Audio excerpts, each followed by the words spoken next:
Okay, good evening, everyone. The meeting will come to order. Welcome to our first meeting in June. Glad you're here. And Madam Clerk, would you please read the adequate notice compliance statement? Adequate notice of this meeting has been provided by the City Clerk's Office in the preparation of the Council Annual Meeting Notice dated December 15, 2022, which was properly distributed and posted per statutory requirements. Please be advised that the fire exits are to my right, your left, and at the back of the room. Thank you. Roll call, please. Ms. Allen? Here. Ms. Fox? Here. Ms. Hairston? Here. Ms. Hamlet? Here. Dr. Levine? Here. Mr. Miniger? Here. President Vartan? Present. Thank you.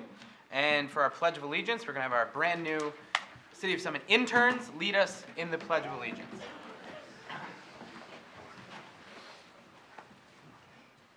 Pledge allegiance To the flag of the United States of America and to the republic for which it stands, one nation, under God, indivisible, with liberty and justice for all. Thank you. Please read the explanatory notes regarding closed session and hearings and comments. A closed session meeting as authorized by state statute was announced and held prior to the start of this meeting, and the known items for discussion were listed on the published closed session agenda. Please be advised that council meetings are broadcast live on Comcast Channel 36 and Verizon Channel 30, and rebroadcast on Thursdays and Saturdays on HTTV, on Comcast 36 and Verizon 33. When invited to speak, please come to the lectern, clearly state your name and address, spell your last name, and speak into the podium microphone so that your comments can be understood by all and properly recorded. Whenever an audience or council member reads from a prepared statement, please give or email a copy to the City Clerk's office at cityclerk@cityofsummit.org. To help facilitate an orderly meeting and to permit all to be heard, speakers are asked to limit their comments to approximately 3 minutes or so in length. Unless you are using an electronic device to follow the meeting agenda or need it for professional emergency contact purposes, please turn it off. Thank you. Thank you, Madam Clerk.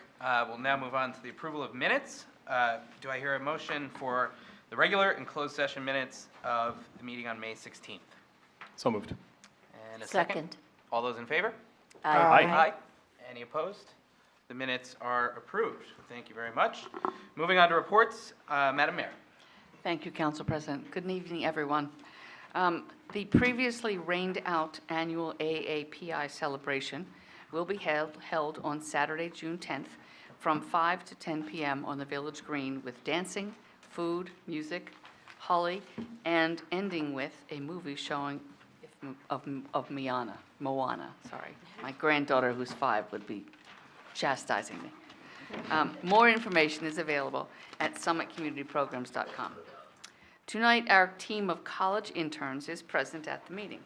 Please stand. Alex, Anna, Carter, Hope, and Kate. These wonderful people, you may sit down.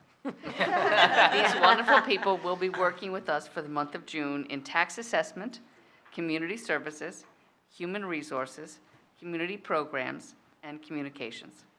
I have received a report that their first week is going very well. I've seen them every day, and their projects are off to a great start. Thank you to City Staff Member Megan Champney-Questelate, who is coordinating the program. And this year we have finally done what I think is the right thing.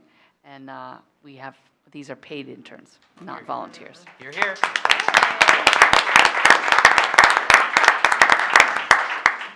And lastly, in the past few weeks, on a more serious note, we've had some break-ins in our community. We're taking this very seriously, and I would like to ask Chief Zagorski to come up and speak to the community about what has happened, what we are doing, and where we are now. So thank you. Thank you, Madam Mayor. Good evening, through you, Council President. Yes, sir. Over the past week or so, we've unfortunately experienced a number of burglaries on the north side of town in our community. I know when these things happen, it causes concern, and there's always a sense of vulnerability among the community. So I just wanted to assure everybody that the Summit Police Department is fully committed to addressing these incidents, and we are taking every necessary step to ensure everyone's safety and security. Before I go into some of the steps that we're taking, I just wanted to briefly touch on some of the incidents that we've been experiencing over the past week or so. The most recent occurred this past Friday evening at around 9:45. We had two burglaries, two unoccupied residents on Prospect Hill, and one attempt of a residence on Prospect Hill that was also unoccupied. When I say unoccupied, I mean that some people lived there, but they were away for the evening. So these residents were apparently targeted by the suspects. Our evidence shows that these burglaries are not the work of the car theft suspects that we've been dealing with over the last couple of years. These type of burglaries are more indicative of traditional burglary crews.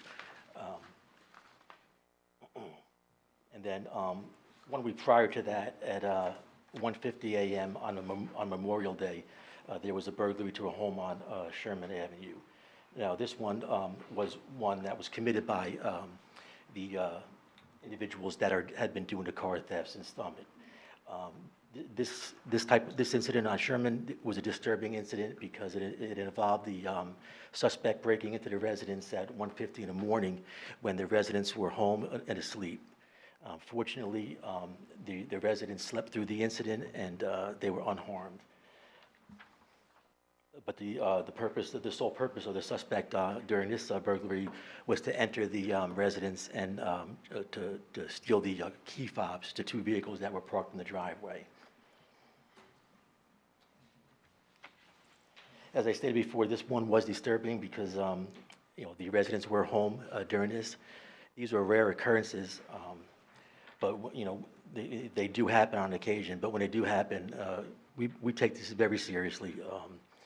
Actually, we take it, pretty much personally, and it changes the whole dynamic of and how we investigate this an incident to this magnitude. During this incident, our detectives they were able to identify a suspect relatively quickly. When you identify, a suspect, as you're doing your investigation, we do what's called the deconfliction, which is you put the suspect's name into a database, and it checks to see if any other law enforcement agencies are looking at this suspect. When we did that, we found out that there were numerous agencies, state and local, that were looking at this individual that we were looking at for a number of similar crimes. And as yesterday afternoon, a task force consisting of the New Jersey State Police and the United States Marshal Services placed this suspect and a number of other suspects under arrest. And he's going to be charged with a number of crimes in a number of different jurisdictions. It looks like he's going to be held. He won't be released, pending bail. And this gives us the benefit of continuing our investigation and gathering additional evidence against him, and then we could actually put our charges on him then. We will also have the additional benefit now of working with the other jurisdictions because the U.S. Attorney's Office is involved in this investigation, so we'll have the benefit of piggybacking on any warrants and subpoenas that they get for this individual's personal information.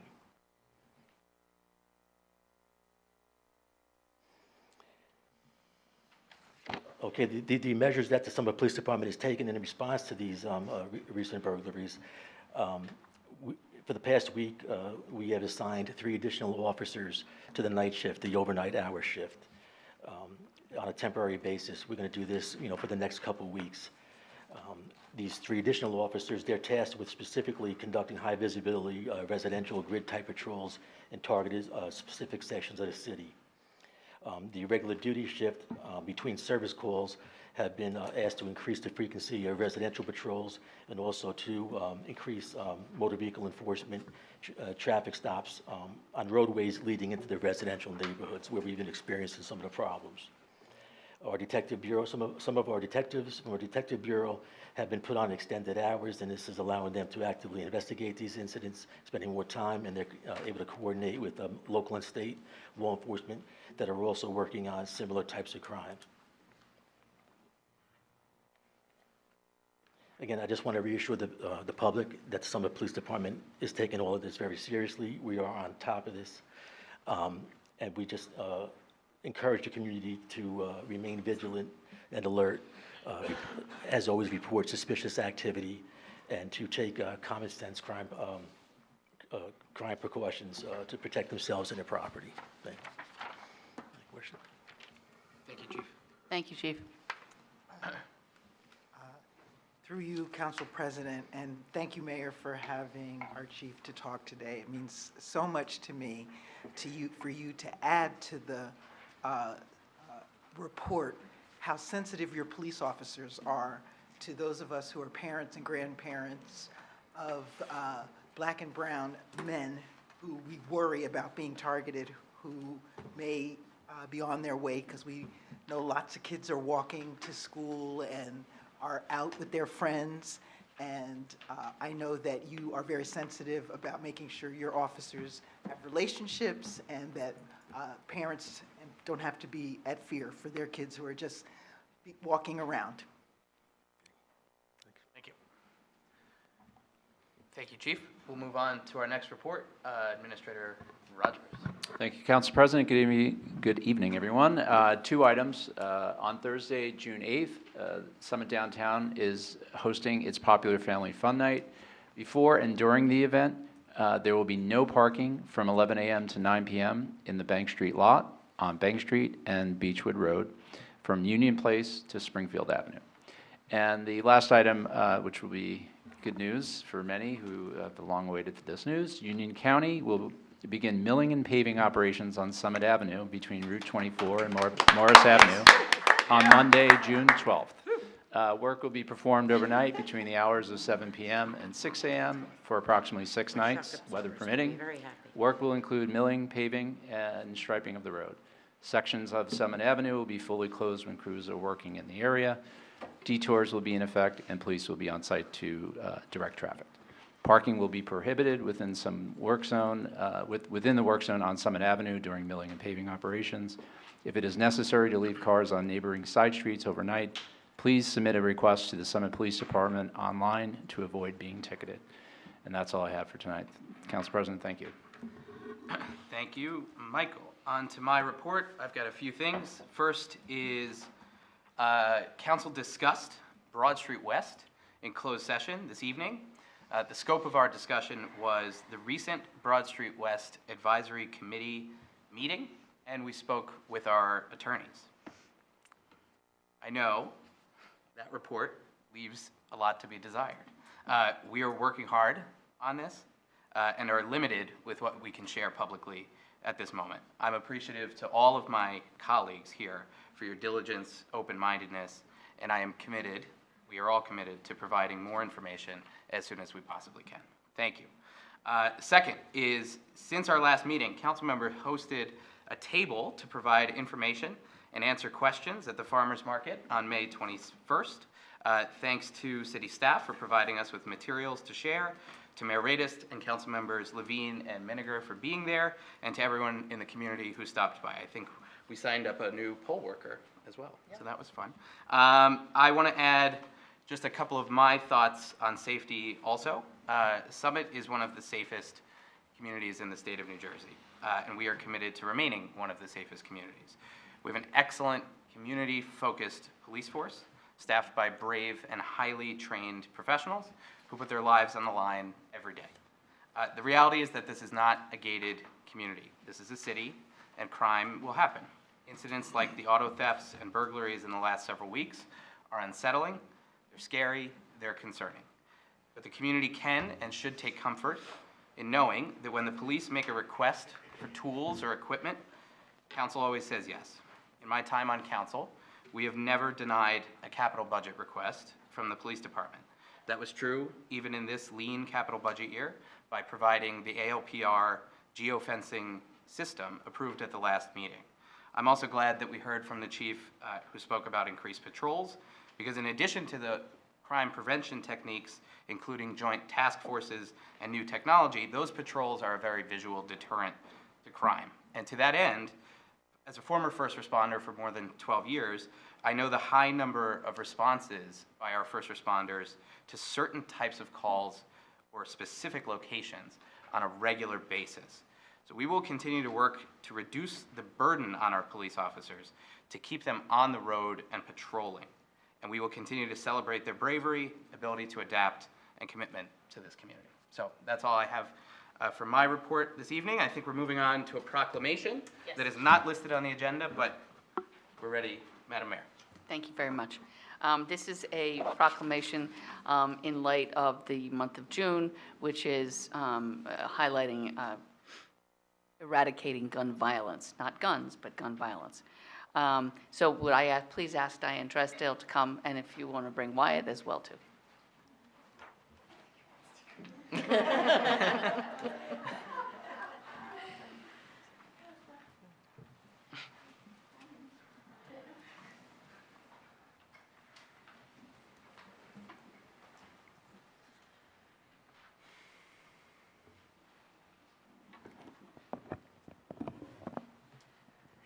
Good evening, everyone.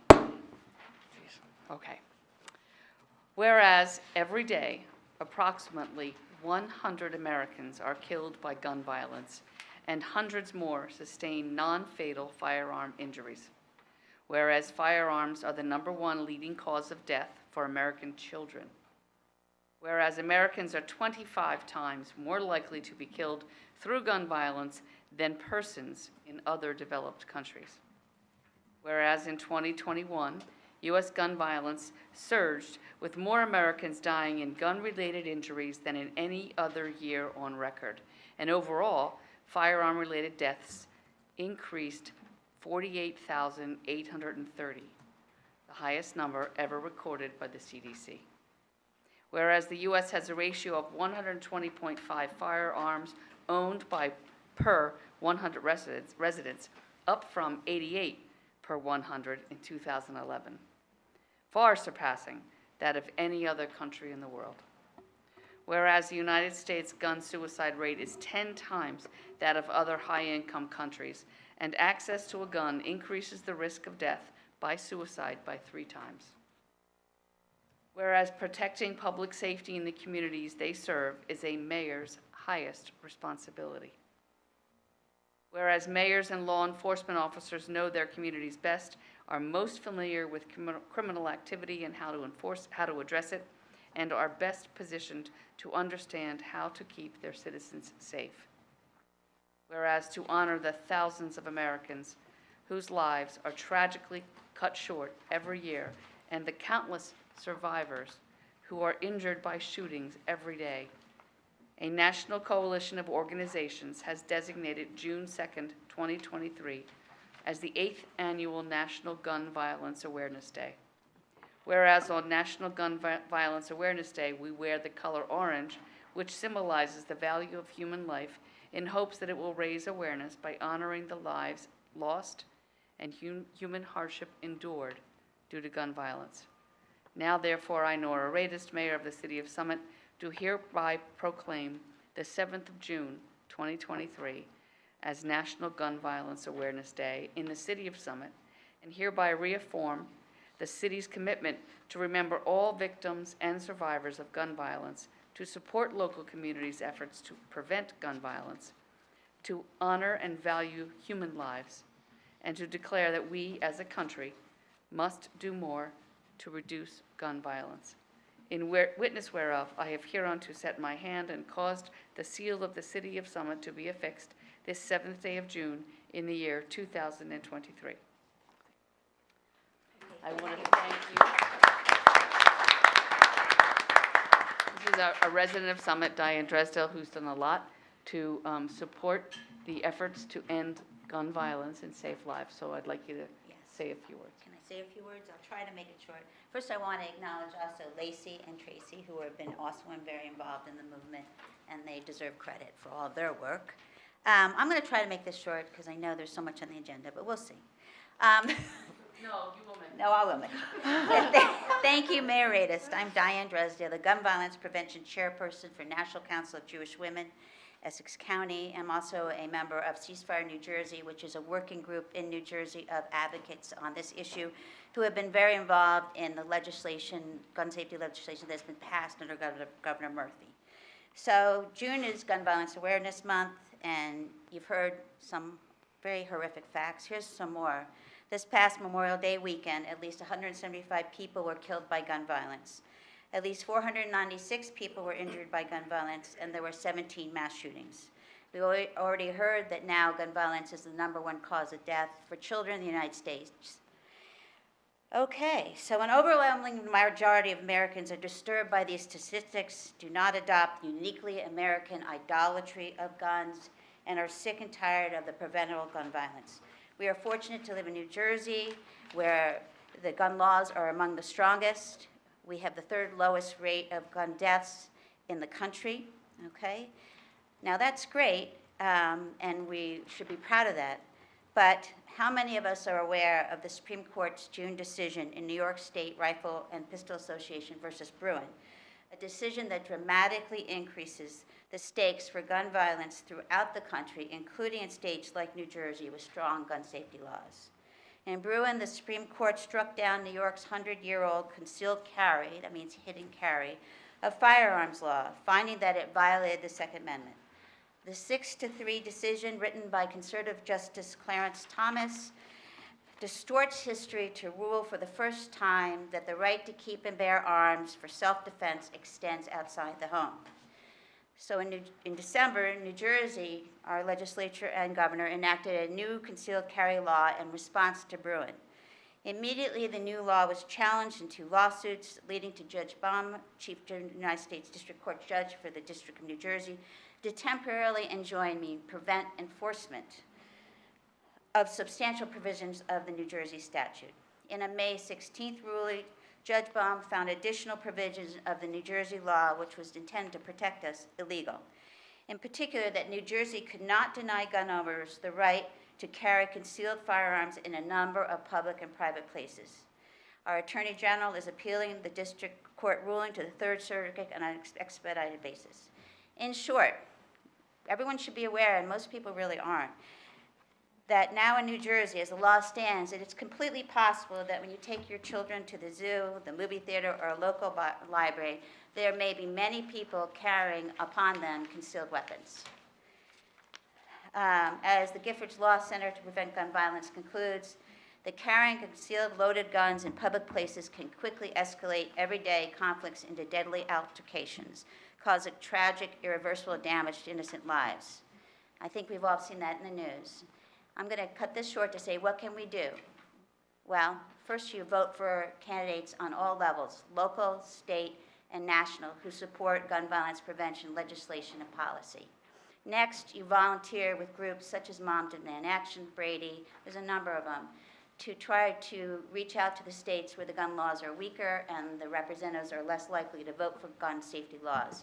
You can make phone banking part of your fun activities in your free time to reach out to people in those states, let's say Mississippi, Tennessee, and when you get someone on the phone, you encourage them to call their representatives and ask that their representative, their senator, support gun safety legislation. That's really critically important, because these states that don't support gun safety legislation, they need to hear from their own constituents, okay?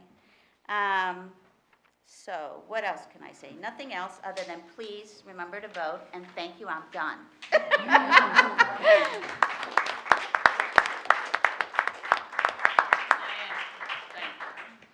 I'm sorry, I have to get that.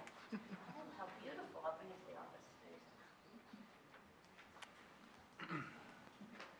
Thank you. Okay. So we're moving on. We've got an assessment hearing. Okay.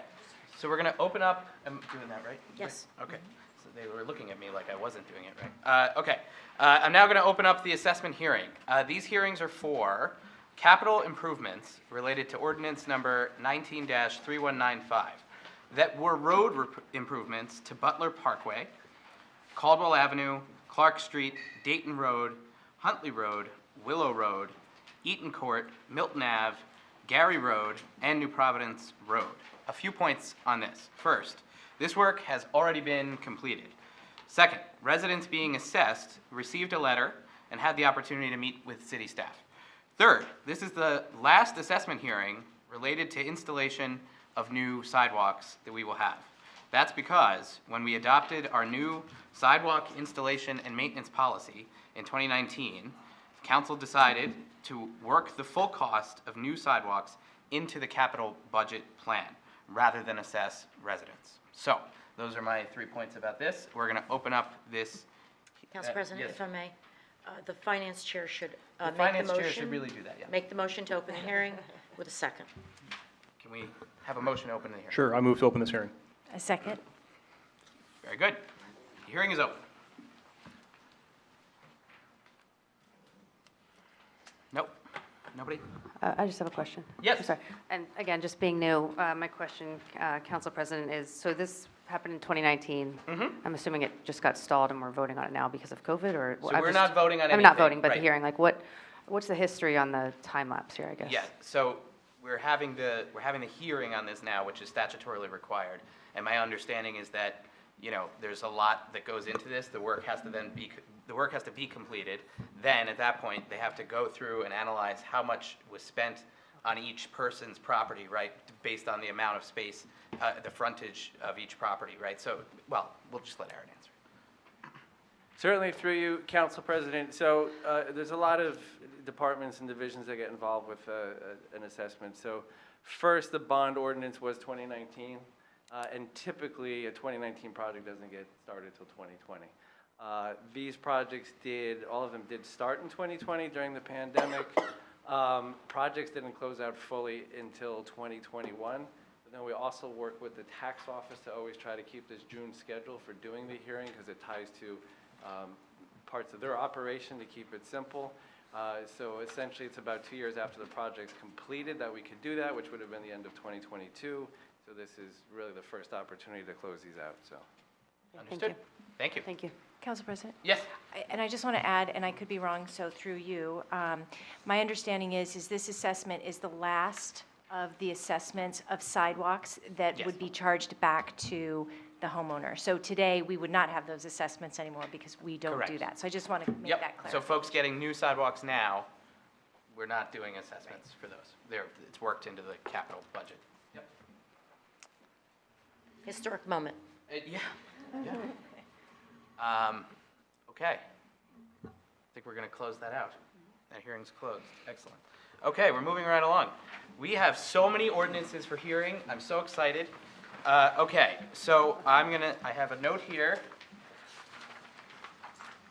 Okay, so, Madam Clerk, I'll ask you to read the first one. Ordinance number 23-3279, an ordinance amending the code, Chapter 7, Traffic, Section 7-25, regulations for the movement and the parking of traffic on municipal property and Board of Education property, and subsection 7-25.2, municipal parking lot areas. Okay, and Councilmember Hamlin. Thank you, Council President. Oh, thank you. It's up there. Perfect. Okay, sorry. Thank you, Council President. This is an ordinance 23-3279, amending the Code Chapter 7 Traffic regulations for the movement and parking of traffic on municipal property and Board of Education property, subsection 7-25.2, municipal parking lot areas. This ordinance will provide resident commuter parking in currently underutilized post office lot. I move this ordinance for final adoption. You make Open the the motion to hearing. open the hearing. Sorry, I make the motion to open the hearing. I second. Okay, very good. The hearing is open. And real quick, Yep. we did a couple slides today just to give everybody in the public. I wanted to give everybody a visual because there's about 5 ordinances on today, and they are a little bit complicated if you just look at the wording. So we wanted to give you a visual, but right now, the current post office lot is underutilized, and we're not exactly sure, maybe it was from the pandemic, but it is underutilized, so this will allow resident commuter parking in that lot. And Rita McNanny is here for any questions as well. Okay, we'll open up to council first. Yes, Jamie. Sorry. Jamie. I saw you first. Oh, sure. I'll just make a quick comment. I think this is a good idea because we're repurposing often vacant spots to residents or other people that very much need these spots. So I think it's a great idea. And I'm just mentioning a question I asked prior to the meeting just for the benefit of the public because I think it's of interest. What occurred to me is, we are somehow reducing the amount of available staff parking. My concern was, do the local businesses, are they aware? Was SDI aware? And Rita did inform me that SDI, was represented at the meeting where they discussed this ordinance and therefore, they are aware. Because that was my concern, that businesses or the Y that's under construction, where's our staff, where's our parking? But, so thank you for that. And I just thought that was relevant for the public. Okay, Marjorie? Yes, thank you, Council President. So I've been going back and forth with you, Ms. McNanny, with emails, and I'm still having a really hard time figuring out who is allowed to use this lot. I think it's a great idea to open it up, but when you say resident commuters, are those people that have a permit, like a monthly permit, or is it any resident who can use this lot? Through you, Council President, currently, for the public's awareness, currently the lot is used by downtown employees, as well as the postal office. They use it for night parking, and then they remove the vehicles by 9:30, 10 a.m. So this picture depicts that it is underutilized. So with the removal of our Broad Street East lot, which was 180 spaces, we need to be a little flexible. So with looking at the lot counts, it is underutilized. So to answer your question, Councilman Fox, what is being proposed is anyone with a resident permit and that they commute to the, they use it for commuting purposes. But why, I guess what I don't understand is, I'm a resident, if I want to park there all day for another purpose in downtown. You certainly can. So it's not, I don't have to get on the train in order to, so resident commuter doesn't mean that you have a monthly, quarterly, or yearly prepaid permit. That's correct. It just means I'm a resident, that's all it is. And you have to have a permit to park in the lot, that's correct. And when you say a permit, you're talking about the $10 permit that allows us It's a dual access. parking to the transfer station, as well as the parking lots that are permanent. Got it. So what is and- a permitted resident? Because that was used, that was a term that was used in another one of the ordinances, and I don't know what the distinction is between a permitted resident and a resident Each of the commuter. lots that were depicted on the last slide, the lots are broken down for uses. So in some lots, it's strictly for downtown employees, like the tier garage, and this lot currently. And then the Broad Street garage, Elm Street lot, that's strictly for what we classify as resident commuters. If someone has meetings downtown all day and they're a resident and they have a permit, they can park in these lots. What the permitting does is it restricts non-residents from taking up resident parking as well as downtown employee parking. That's the distinction. It's just to say that they're a Summit resident, they're able to use these lots for whatever use they want to, as long as they pay the fee. It all depends upon the location and what they're downtown for. Okay, so the two terms are the same? Yes, they are. Okay, and then the last question is, I'm not sure that there is is there actually one of the meters, the Muni? Yes, there is one? a kiosk in every one of the lots. This particular kiosk is, you see the entrance going off of Broad Street. On the back side of the parking lot is an entrance off of Maple Street coming down Railroad Avenue, which is a Right, one-way. near the mailbox, right? Right, and right by the mailbox is a payment kiosk. Oh, there is a kiosk. So, Okay. because mainly the area that downtown employees walk, they walk down Railroad Avenue to get to downtown. Sure. But they could also pay with Park Mobile. Okay, and there'll be signs up that Oh, yes. say the zones and all that? And even there's a sign at the entrance on Broad Street that we already contacted our sign vendor to give us a mock-up to change the sign. And then there'll be other signs on the other side, too. Okay, thank you for clarifying that. Councilwoman Fox, I sent you a picture of it earlier. I wasn't sure it was the right one, but I know you asked, and I truly didn't know the answer either, so it's somewhere in your phone, probably. Okay, yeah, no, it was just too small to see. Yeah, I know, I feel, sorry about that. Okay. Were there people over here? I always look left. I'm just trying to be equitable. Yes. Yeah, that's totally fine. No, I forgot my question. Oh, how are you going to communicate so people will know to be able to park in that lot? So what we do, once an ordinance is changed, we put things on the city website. Will send emails to the downtown to let the businesses aware and also to Summit residents. So people can sign up through the city website for notifications for a variety of information. They can sign up for downtown information, for commuting information. So we will send email blasts out, even our office, not through the website, but we have our own email for anyone that's permanent. So we can send a specialized email to residents that are permanent that they can also utilize this lot if it gets approved this evening. I'm sorry, I remember my question, I'm sorry. I'm Yeah, go ahead. piggybacking on that. I know that the communications chief, Amy Cairns, is well aware of the conversations and votes that are potentially taking place tonight, and she's ready to go. And her and I will have a meeting tomorrow. And I we'll- know you will. She's ready to go. Yes. Sorry, I just wanted to be clear, through you, Council President. So downtown employees can still park there, correct? Through you, Council President, that is correct. Okay. Susan? Through you, Council President, as somebody who is paying close attention to folks who are getting back into commuting, are you having any concerns about, or do you have a way to track that so that you know when you're going to be at threshold? Yes, my staff actually does counts every single day, Monday through Friday, and Saturdays as well. So that's one of the things that we look at on a monthly basis. And also our council committee looks at these counts, and then SPAC looks at the counts. So that's why this recommendation was brought to the council committee, because the Broad Street Garage, Elm Street lot, Elm Street, Sampson, they're full every day on Tuesdays, Wednesdays, and Thursdays. So I already knew that I had to start making adjustments because of also the loss of the 180 spaces in the Broad Street East lot. So this is a way for us to have more flexibility. So just for the benefit of people watching, SPAC is the Summit Parking Advisory Committee, which we're Yes. very glad to have community members as a part of, as well as downtown business owners, representation from SDI. That's good.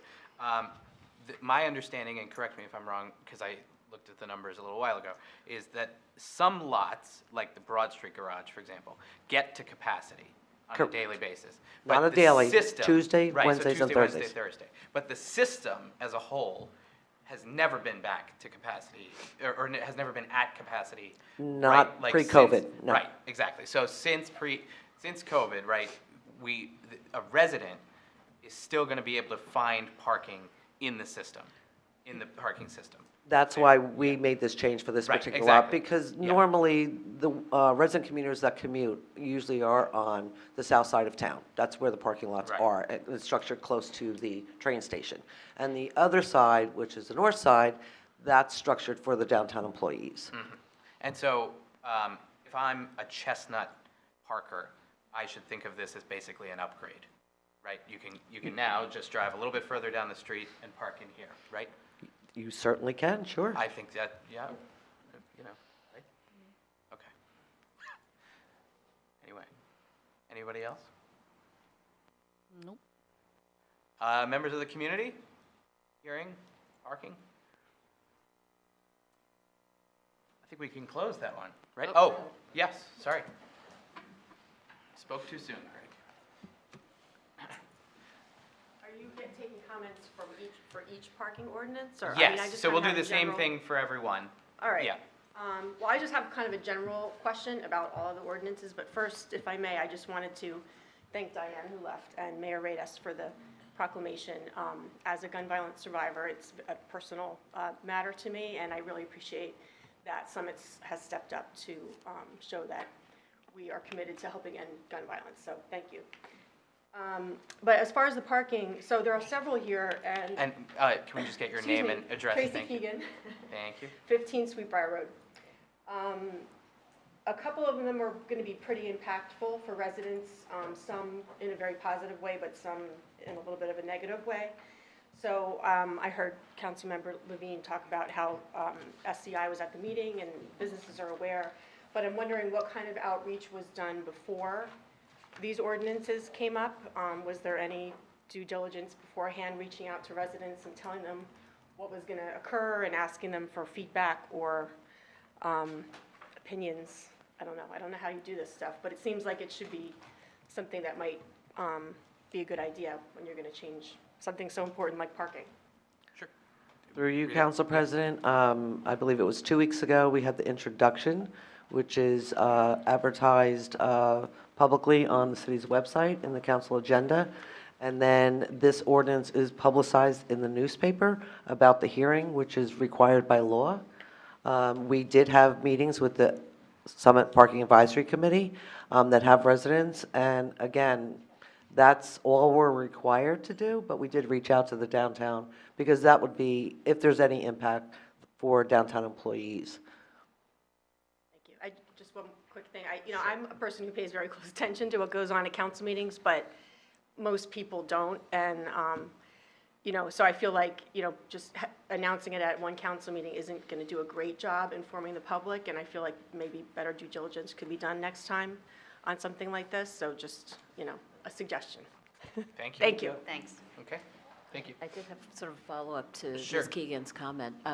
Ms. McNanny, you said that you went to the downtown. Did you go to the SDI meeting to discuss this, or just Nancy Adams attended at the SBAC meeting? Through you, Council President, if I may, I would say at least 10 years back, I used to attend the SDI meetings. And then we wanted a better representation, and the Summit Parking Advisory Committee was formed, and SPAC is SDI is represented there. So then they're represented there, and then it's SDI's responsibility to inform SDI's members. Okay, so you don't typically attend? No. Okay, thank you. Okay. Can I ask a question? Yeah. Through you, Council President, has there been any complaints from employees downtown that they're not getting enough, they don't have enough parking? No, quite frankly, that's why we propose this. The post office lot has sufficient availability.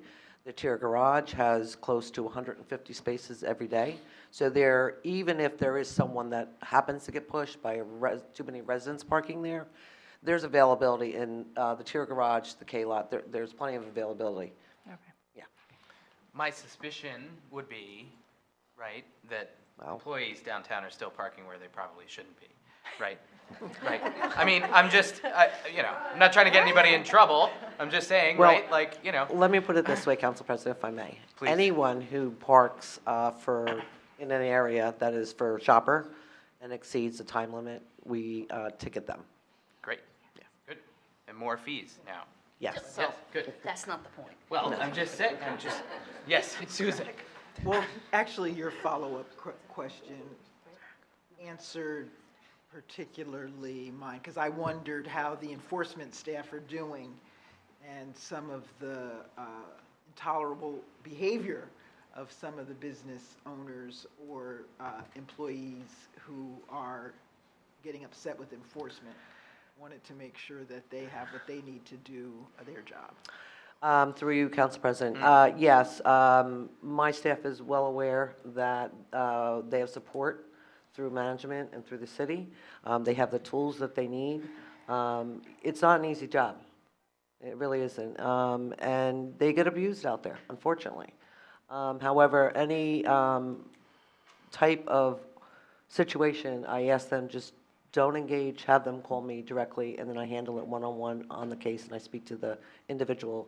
We get calls that I feel like I am being targeted. And then I explain where they should park, what the rules are, and I try to engage them to park legally. Thank you. Any other? I'm sorry about that. I'm sorry that you and your staff feel you're being abused and targeted. There's way too much incivility in our community, in our country. And I thank you for but that, you're but we doing your know job. it, But we know it is a part of the job. On every interview, it's explained, because we can't control how people react. Right. And we have to react in a better frame and then educate people as best we can. And I can give you a prime example. Someone continued to get tickets for parking illegally at a street meter every day. There's a lot across the street. All they need to do is get a permit. To this day, this person has not gotten a permit and continues to park illegally. So we can only educate them, teach them, but the onus is on the individual driving the car and where they park. Of course. Well, thank you. Thank you. Thank you. Any other comments from members of the public? Comments from council? We ready to close this first hearing? All right, 20% there. The next one, please, Madam Clerk. Ordinance number 23-3280, ordinance amending the code, Chapter 7, Traffic, Section 7-25, regulations for the movement and the parking of traffic on municipal property and the Board of Education property, subsection 7-25.2, municipal parking lot areas. Okay, Councilmember Henley. Thank you, Council President. As our city clerk mentioned, this is an ordinance that amends the code of the City of Summit, Chapter 7, Traffic, regulations for the movement and parking of traffic on municipal property, subsection 7-25.2, municipal parking lot areas, to list spaces in the Broad Street Garage where non-residents may park, to codify that non-residents must reserve parking in advance through the city's reservation platform, and allow for Summit residents or downtown employees to park in the Broad Street East lot. So as you can see here, it's a little bit fuzzy, but just to give you an example, we're already really doing this with having the non-residents park in certain spaces. This will allow non-residents to reserve their space through the Park Mobile reservation app. And at this time, I would like to open this ordinance up for a hearing. Do we have a second? I second. Excellent. Okay, the hearing is open. We'll start with members of council. Council President, Yeah. if I may, can I Yeah. give a little bit more background? Sure, Okay. please. So, once the Broad Street East lot, which is the open lot to the right in this picture here, was given to the fire department for their new firehouse, and after COVID, actually, non-residents and residents were the first to come back. So what we decided to do was the top level of the garage with designated spaces were for non-residents. We do have Midtown Direct. We do offer non-resident parking at a higher rate. And also, we wanted to make sure that the residents and employees are satisfied as well. But what we've come to find out is that the non-residents come in. If there's not a space, they're taking resident employee parking spaces. If they still don't find a space, they go to the street meters. So we had to find a system that could better manage this, to control the number of spaces. But what happens is once the non-resident comes, they expect to get on a train to go to work. So if the spaces are filled, they park anywhere in the garage or they park on the street. So what we've done since, prior to this ordinance being introduced, is we're enforcing. So if they take just so that everyone's aware, if they take a resident and employee space, they get a prohibited parking ticket. And we do counts, we manage it every day, we ticket every day. Some days there's 15 tickets that we give. Some days it's 30. Then we also do the street meters that are 5 hours. They're parking longer than 8 hours. They're getting tickets there. So, but also we don't want to be a ticketing town. So I had to come up with a solution. So we utilize Park Mobile as a payment platform, pay by cell, and they offer a reservation platform. So the idea behind this ordinance on the non-resident commuter parking is before they drive to Summit, they have to make a reservation. They have to secure a space for these 128 spaces we have. Once it's full, the hope is that they won't drive here. And they can actually make a reservation up to a week in advance. So if they know they're going to the city 3-4 days a week, make your reservations, early enough, but once it fills up, hopefully they won't drive here. If they do, we will continue to use enforcement as a tool to hopefully negate that. But this is I feel, a great step moving forward to better manage the non-resident parking and to curtail it, actually, because, parking, we have availability, but as time goes on, I've lost parking. I'm afraid I'm going to lose more parking, so I want to be able to manage it through the whole system. And if I could add, Rita and I spent, an hour together yesterday morning, and the amount of cars that were coming into this garage, we were waving everybody down and telling them to turn around. So I do think it will help with that, with the frustrated non-residents that are looking for a spot. Okay. Members of council? No?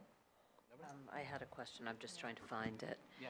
So This is the one that, where we set the new rates for the non-resident commuters, correct? Through you, Council President, yes, the current rate for non-residents is $12 a day.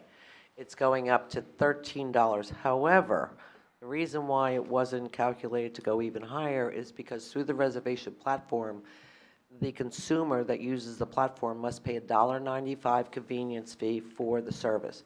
The city is not paying for that service, the non-residents. So therefore, actually, their rate is going to go from $12 to $14.95. Okay, and I guess what I'm wondering, I did ask for information about what other communities charge for non-resident parking, but the ones that you gave me were really not comparable to Summit in the sense that, you know, people are not, you gave me Cranford, and I believe Berkeley Heights was $10, Cranford was $6 or $7, you know, New Providence, or was $7, I believe. But, you know, what would be more comparable would be a town that was a Midtown Direct that has that express train. So if you go to Chatham or New Providence, you get half the trains. It's not as convenient, and you don't get that express train the way you would in Summit. So, you told me that Milburn did not offer non-resident parking. No, not at all. But I guess the question is, so I think it's comparing apples and oranges a little bit to look at other communities and what they're charging that, you know, don't offer the same convenience that we do. And I'm wondering, are there any other towns? Through my history here, we are the highest charging town, even on the Midtown Direct. I don't have that data this evening, but all throughout doing town surveys, we are the highest.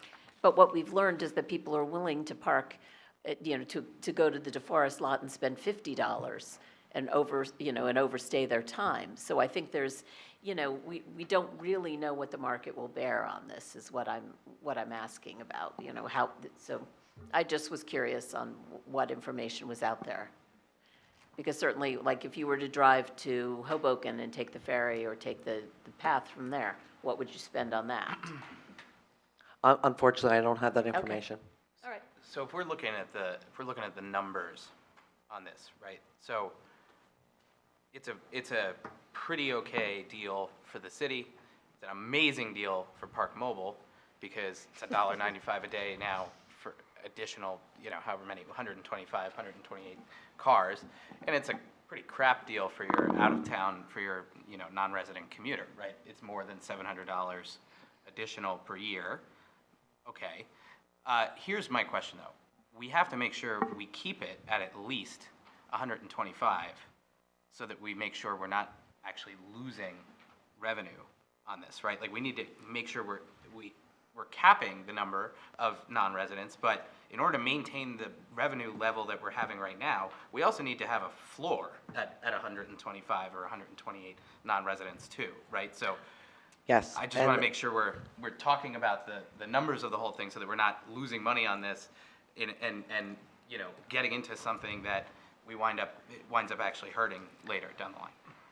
Well, through the reservation platform, I will manage it as far as because in the beginning, I have to make sure, because people will drive here. So there has to be, and I don't want them taking resident employee spaces. So I have to fudge the numbers as I go along. And then eventually, once the word gets out, so I can speak on that for a moment, I've already spoke to our communications office. We are going to add a non-resident commuter component to our notifications through our website. We're also going to hand out flyers explaining how this reservation platform will work, when they need to sign up, and also we will ask for email address so we can, you know, do blasts to them. But again, if you trust in my faith that I can manage it on a daily basis, which we do, I don't plan on losing revenue. Excellent. I trust you. I don't as much Park Mobile. You know, do we have experience with the reservation? I mean, do we have experience with their app having malfunctions in a way that we lose money on it? I mean, like, have we ever had that happen before? No. Okay. No. I mean, I would say in the, I'm approximating 10 years that we've used Park Mobile, it might have been down once or twice. What does happen is people don't do the updates to their own app. Oh, yeah. So that is, and, people call our office, it's not working today. We're like, re-download, upgrade your app. Because they do make changes like any other app that's out there in the world. So that we do. And I believe, Rita, I believe Sea Caucus is 30, from what I understand. So if that's one data point, but I don't have Hoboken. Oh, dollars? $30, okay. Sorry. I'm sorry, we Sorry. went back to before. Okay.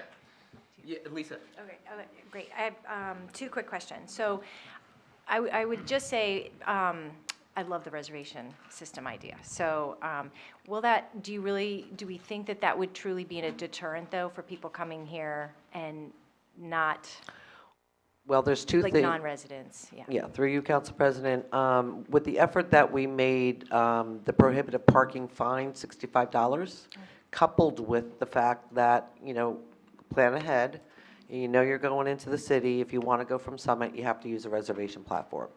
We're going to be sticklers about that. If they do park, which is going on right now, if they do park in a resident or employee spot, they get a ticket.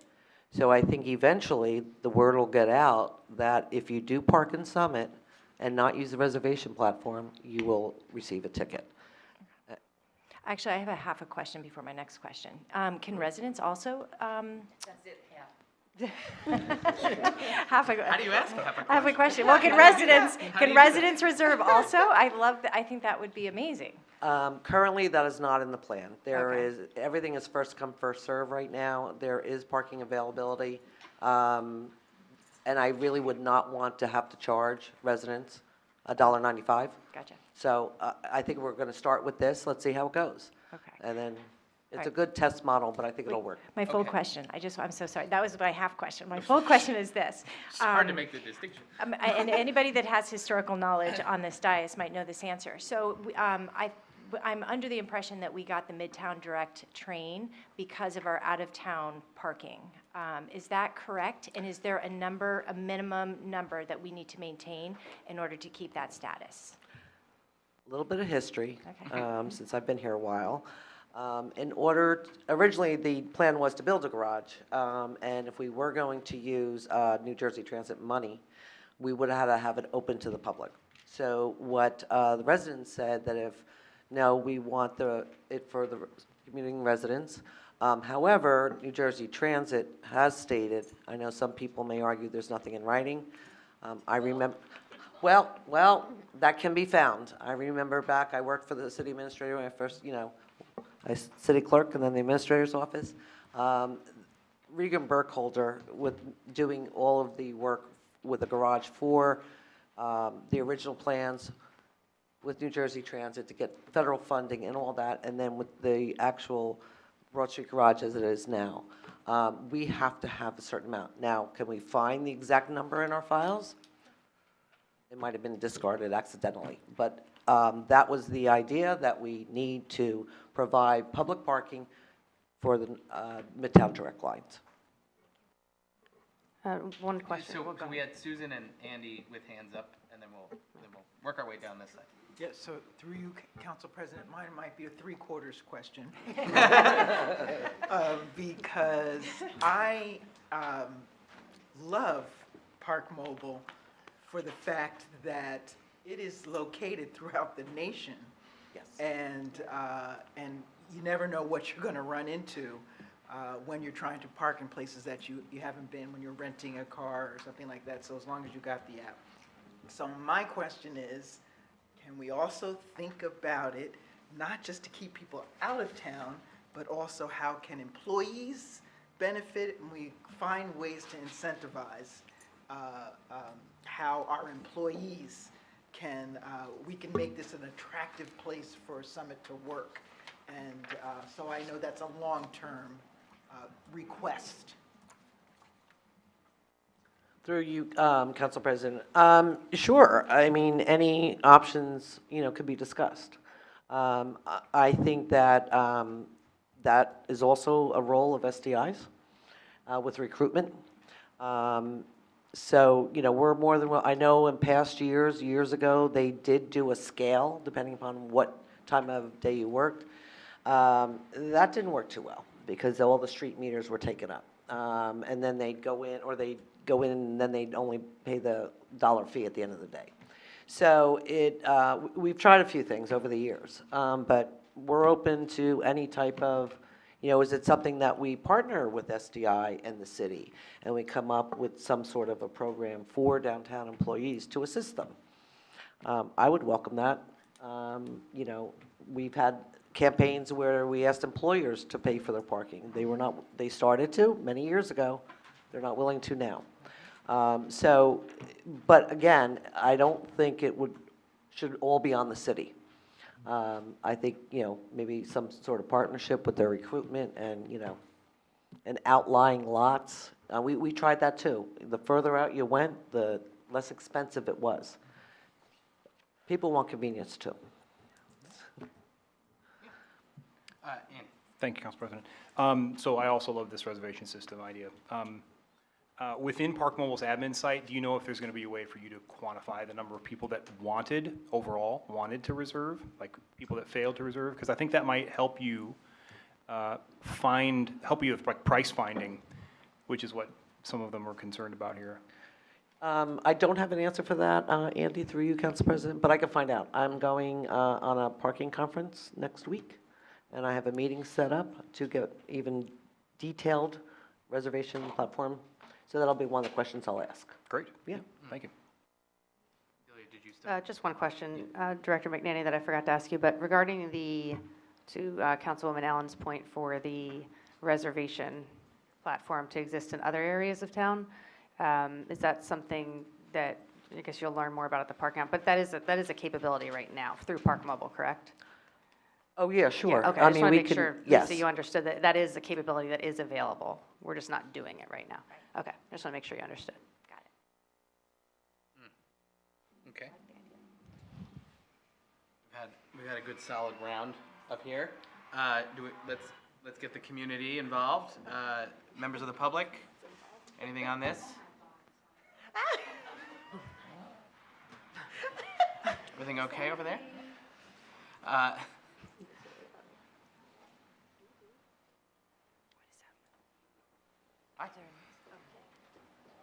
Lacey Cotter, 123 Summit Avenue. Sorry, asthma with this. So I have a couple questions. One, what I'm hearing is a desire to keep people out of Summit. And so I just want to know if this is entirely exclusionary, that there's no other. That's not accurate. What I mean in terms of this particular lot. There's no way that you could park there without being able to use Park Mobile. Through you, Council President, these are non-resident commuters that what we're experiencing currently is they're taking viable resident commuters that are taxpayers and also those that are employed within our downtown. So if we were to, what we don't want is to have, we're not being exclusionary by any stretch of the means.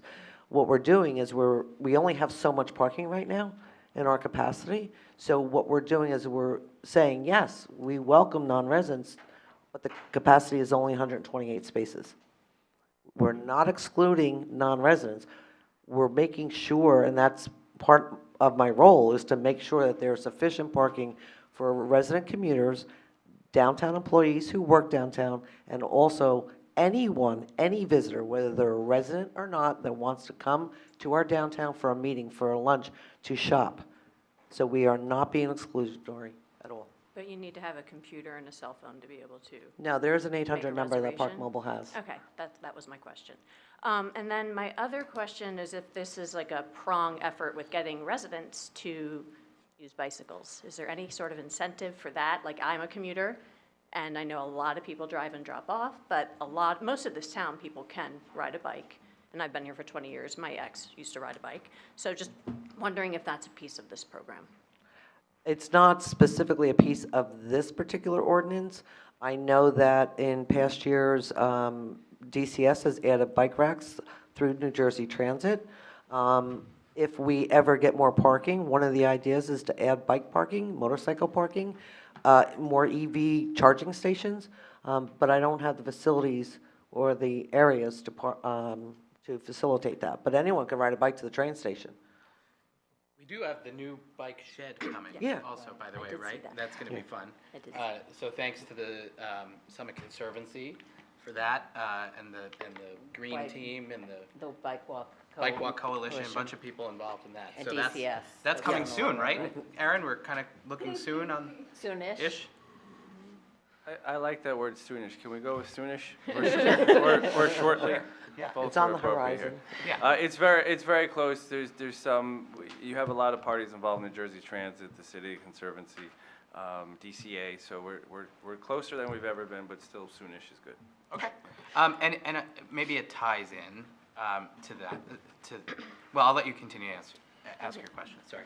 Yeah, my final part was just, there's data on those that are parking, if we know how many of them are sticking around longer to be in our restaurants after the end of the workday and that kind of thing. I know my kids work in restaurants here, and they've got a lot of out-of-towners that stick around.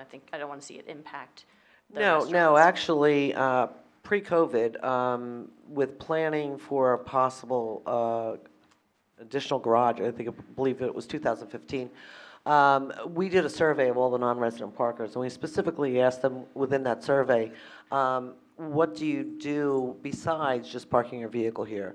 They use the cleaners across the street. They meet their significant others or families in downtown for restaurants. They walk around, they shop. Again, this is not to exclude anyone to come and visit Summit Downtown. We welcome everyone. This is to manage a crisis that we're having with non-resident parking overtaking our resident employee parking. That's all it is. Okay, thank you. And if I could just say, Councilmember Miniger, you've been on this committee longer than me, but is this something that, do you see any issues with this reservation platform? Well, no, the phone number thing was answer that question. But Yes. yeah, smartphone, I mean, it is quite smartphone driven. With the phone number, it allows those who don't have it to still participate. And Yes, just- sorry. may I say, through you, Council President, when we took on Park Mobile, that was one of my questions. So even from a landline, someone can pay for parking. You don't even have to have a smartphone. So, and that was a key attribute to the program that I required. Because not everyone, even 10 years ago, we've been using it for 10 years. We're the first town in New Jersey to implement it, Park Mobile. So that was one of my questions but there are people that aren't savvy on cell phones. Some people don't have cell phones, but even from a landline, you can pay for your parking. And then just to address the last resident's question regarding the bicycles, how many bicycle racks do we have? Again, I'm new here, but I'm just trying to understand how many bicycle racks we have for commuters. Aaron? Yeah, through you, Council President, there's a bike rack map that's posted online somewhere. I don't have the number off the top of my head, but there's a few locations and on our webpage, it's the bike rack location map that details that. Okay. Okay, great, thank you. That's what I learned today, that we had a bike rack location map. That's good. Not to the train station in the morning. Is it, and I'll say, I think maybe, well, let me start by asking this first. When's the last time we increased the non-resident commuter fee, the parking fee? I believe it was 2008 Okay. So these parking ordinances, or 2000, no, I'm sorry, I think that was 2012. okay. Because we've steadily increased that. Yeah, I guess there's no way, right, through because it's an ordinance, right? We can't just have it be set that every year or every other year, there's a certain percentage increase in parking, right? We can't just do that in That would perpetuity. be a legal question, but my understanding is you cannot hold future council to Yeah, price increases. I'm just thinking, this is a conversation, if we're gonna have once every 12 years, maybe we ought to be thinking about a bigger number, a bigger increase. Maybe we ought to be thinking about a couple other things, but it's like, maybe we just rely on future councils to not wait another 12 years to have this conversation. I mean, the last 4 years, nothing's been done Right, yeah. because of And COVID. that So was- you and take that was- that yeah. out, we were doing it every 2 years. Yeah. We were increasing Okay. the non-resident Well, see every 2 that- years. Yeah, I think we want to get I think we should try to get on some sort of a schedule with this stuff, you know, just because I'm not sure still really entirely where the $15 sort of threshold is. You know, are we trying to meet a revenue target? Are we trying to just, you know, see if people will still pay it? I don't, you know. I will state, none of my pricing is revenue Right, based. right. It's because of trying to manage it properly. As a matter of fact, for 20 years, our daily rate for employees and residents is $4. So if we needed revenue, you know, that's not how I base our pricing. Yeah. I just want that stated for the public. Just that, that's helpful. Okay. Other comments from council? Comments from the community? Yes?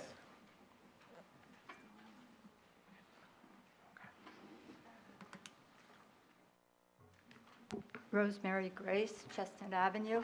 So as I'm listening, I'm wondering what our responsibility is as a city, considering that we made an agreement with New Jersey Transit that we would have a certain number of spaces available for non-residents. I understand that there's a problem that you want to satisfy the residents and having enough spaces for them. But just because we've lost the number somehow, the paperwork, I don't think that relieves us of the responsibility legally to find that number. I'm sure New Jersey Transit has that number, no? No. We've asked numerous times. We haven't gotten a specific answer, but I will say also, prior to, and it's an important fact, that prior to losing the Broad Street East lot, we used to park 250 non-resident cars, up to 250. So, you know, again, my role, I feel, is to make sure that there is sufficient parking for residents and employees. But we still have non-resident parking. We are going to have 128. So I think it's a good compromise. I'm also wondering if Park Mobile has any, since they're around the country, if they have any data concerning the kind of program that you're proposing for the reservation system. Specifically, what information might you be looking for, ma'am? In terms of behavior, parking behavior, we're going to be cutting off those folks who, I'll call it the overflow of non-residents.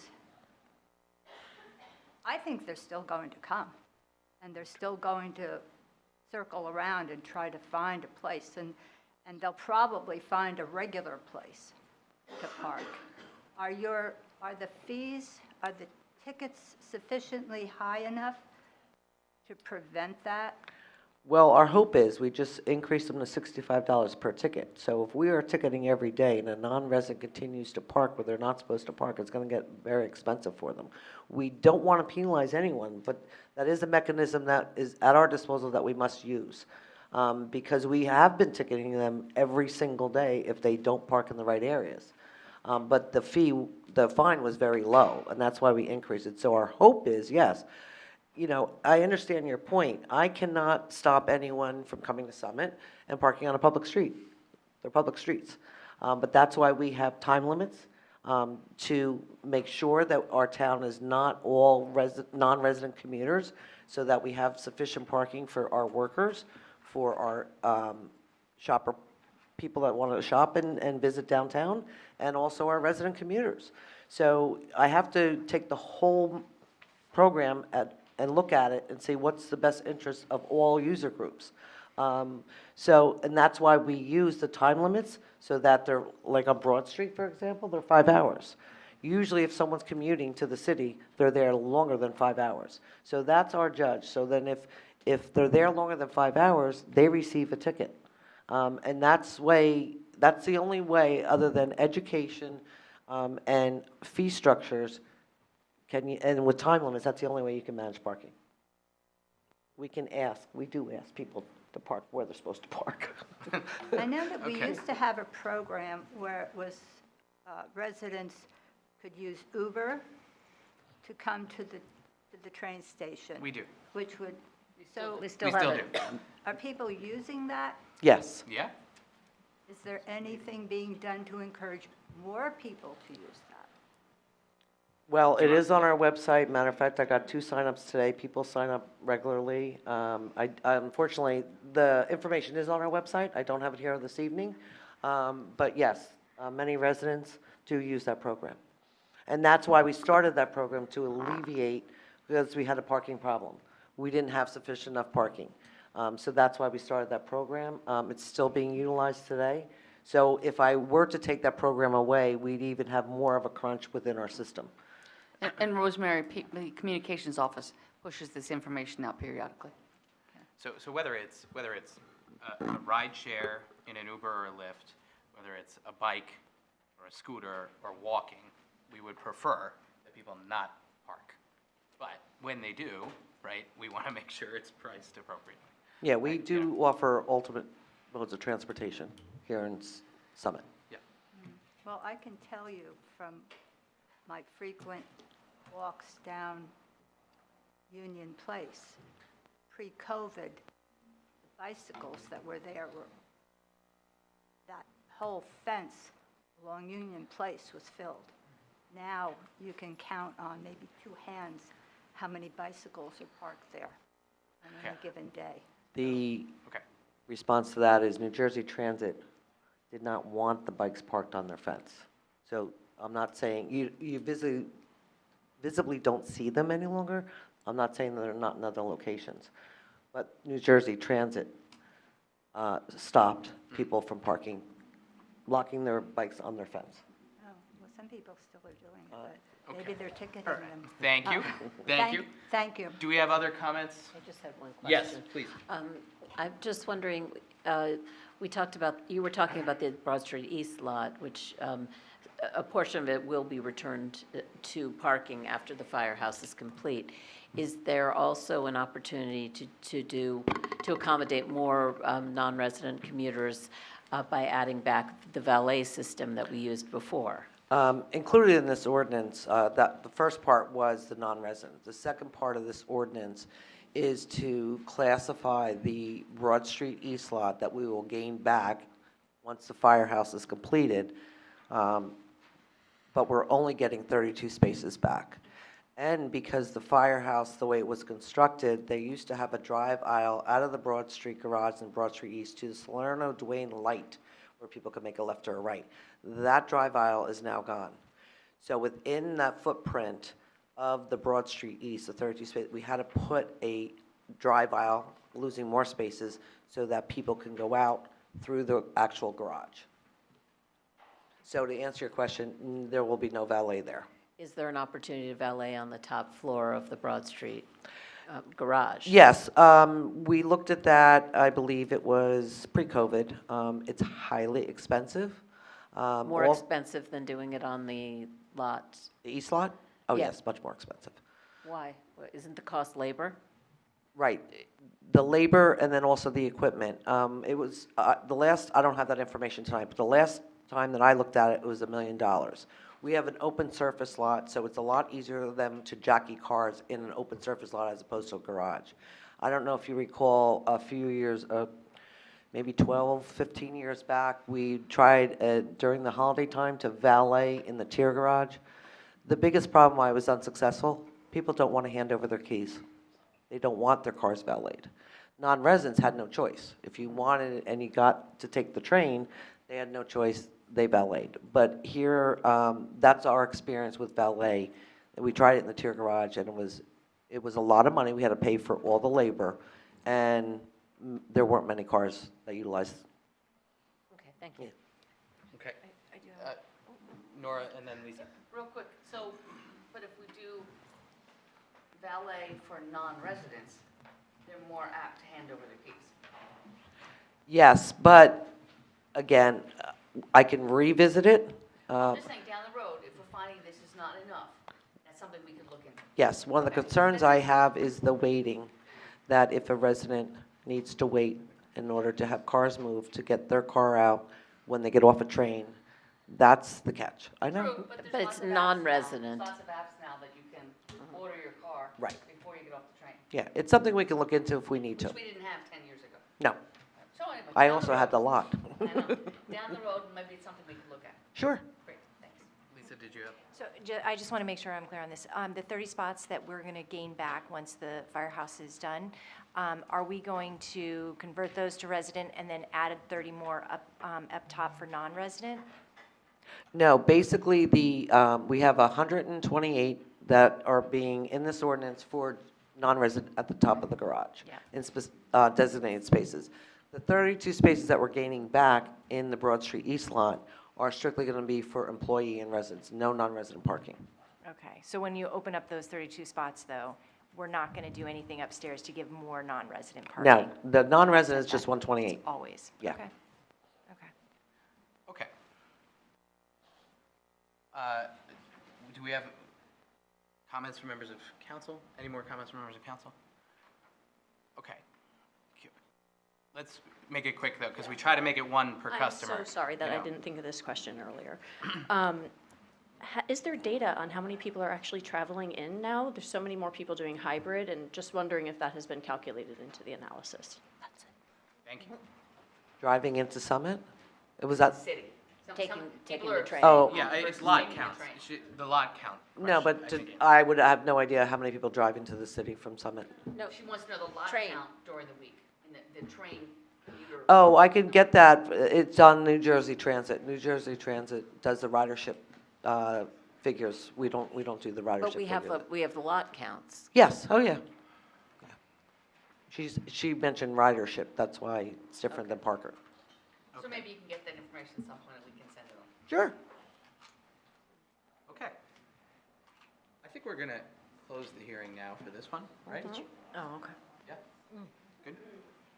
Okay, this hearing is closed. Okay, we're moving on to the next one. Madam Clerk.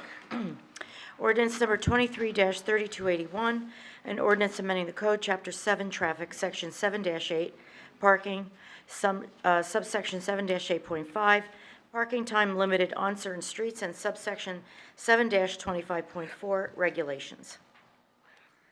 Okay, Councilmember Hamlin. Thank you, Council President. So I'm just going to summarize this one and not repeat everything you just said. Is that okay, Rosemary? That's fine with me. Okay. So in summary, just to be very clear, this is the area which, if people aren't familiar, right between the middle school and Central Presbyterian School. So these meters were for employees, and what our parking service director and our former parking committee found was that these meters were not used, so we'll be opening them back up for 3-hour public parking spaces. I move that we open this ordinance up for hearing. And I second. Okay, and we'll start with members of council. Comments on this one? No?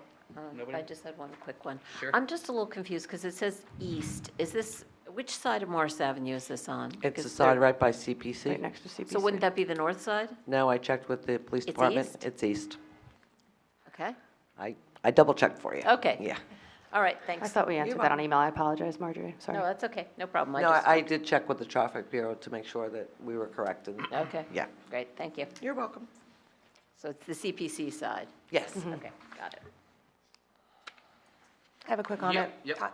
I think this ordinance is pretty clean, and I think it's a good idea, and more resident parking. Okay. Thank you. I even think, I was actually thinking about it today, I actually think this might help with the middle school situation, because people just typically just can't park there right now, so maybe it'll ease some congestion there. I'm not positive, but might be helpful. Oh, I did have one question. I don't understand what paragraph 2, what that means on the second page of the ordinance. I'm sorry, I don't have that in front of me. What does it state? It says the parking service agency or its designated agent shall provide Summit residential digital parking / disposal permits and downtown employee digital parking permits and daily visitor passes based on receiving the appropriate information, and payment is described below. Is that what we typically put in there? No, this was a particular, there are different zones.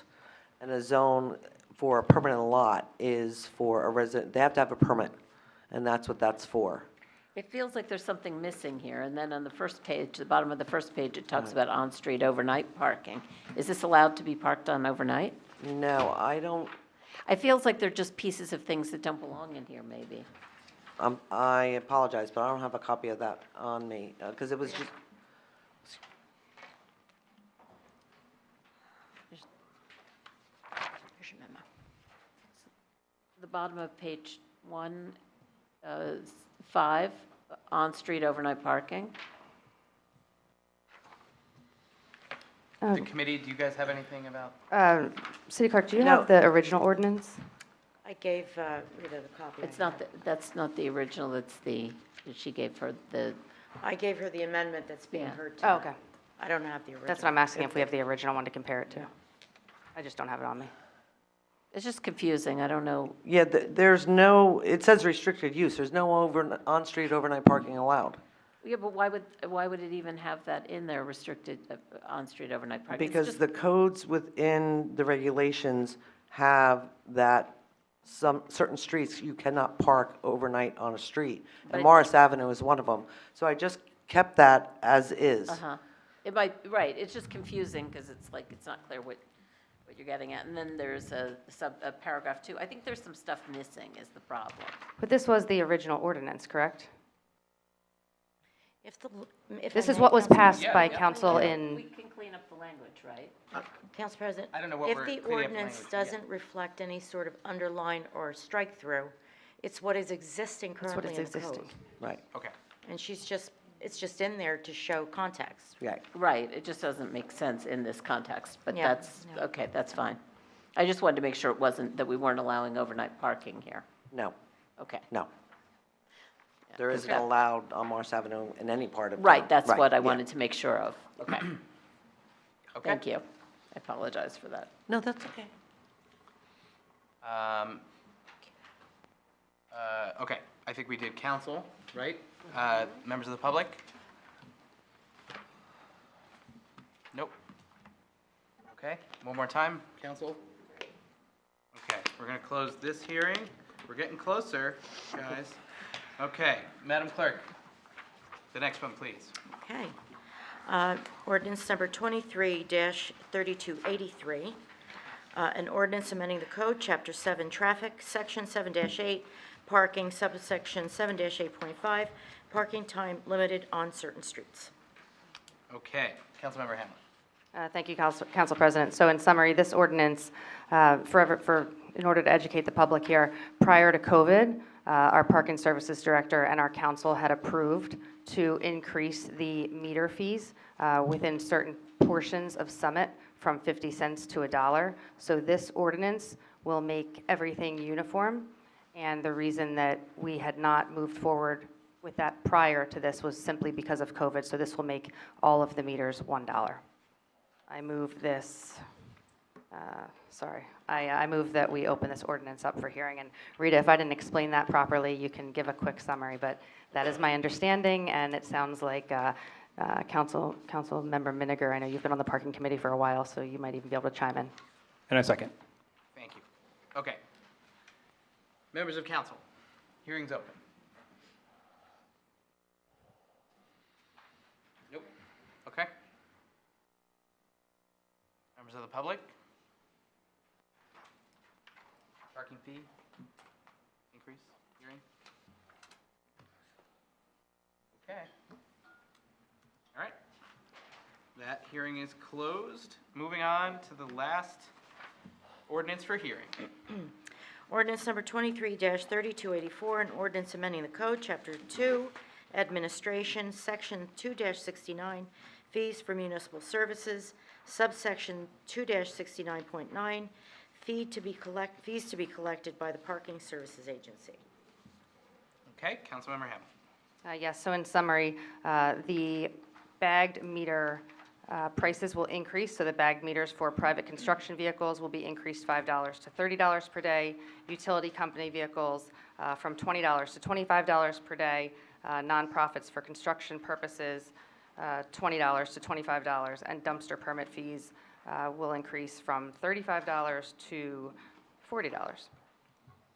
It is estimated, based upon 2022 usage, that this increase would provide approximately $7,000 of increased revenue for 2023, and I move that we open this ordinance up for hearing. And I second. Okay. The ordinance is open for hearing. Susan? Through you, Council President. This one is a real important one to me. I'm very annoyed by how folks have been, with their delivery, really are wreaking havoc in town and in places. And how do you imagine this? Is this a deterrent? If you can talk about that, this is a real pain point for a lot of people. Sure, through you, Council President. One of the things we need to manage is, obviously, a lot of work needs to go on downtown, either on the sidewalk, in the street, or within buildings. And so what happens is construction goes on, let's say, inside a building, and contractors need their vehicles that have their tools. However, the way we look at it when we get a request, we may get a request for 5 meters on Springfield Avenue for one job. And we say, no, you can have 2, because we have to have turnover. And believe me, we have staff that checks all these different service vehicles because they try to park without paying the fee. And they take up a customer shopper parking all day long. I know there's another issue that we have of just illegal double parking, triple parking, and we're working on that as well. That's coming a couple months. So this really, then a few years back, we had a request from a board member of a firm that just wanted a space reserved for him whenever he came to town. And that is not allowed. So, this is strictly, we have to be able to have these construction vehicles close by. You could see by the last couple of weeks with the PSE&G work, yesterday and today, all Springfield Avenue. I did not know that was going to happen. However, they are doing ramps. They're doing a lot of work downtown. Hopefully, the pain will be over soon. But it's not going to solve every parking problem I have. But this is, first of all, when they take up multiple meters all day long, Parking Services loses revenue. This is a way to make sure that they are actually doing a job within town and that they pay for the services.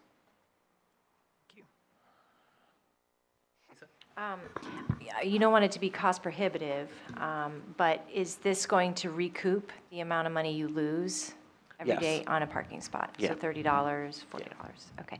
And do they pay you directly to the city, so they come in and give the city, parking services a check? for it? How We does that work? accept cash, check, or a credit card. And we ask for 48 hours notice. 9 times out of 10, they call it the morning of. So we take credit cards over the phone, and then we process them through our register. Okay, okay. Okay. Other council members? Comments? Members of the public? Council President, Yeah. I just whispered over here this new favorite word of ours, reservations. That's a good idea. It is a nice. great idea, through you, Council President. The issue that people like plumbers, electricians, certain service groups usually get a call the night before.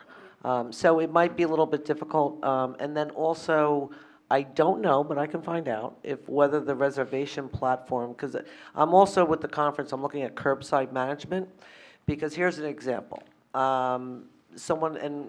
We have a book, we map it out. So if a contractor calls and wants 3 spots on Springfield Avenue, another one wants 4 spots, what we do is we look at within a block by block, if too many spaces are reserved, we say, you only get 2, or you only get 1, can you move down?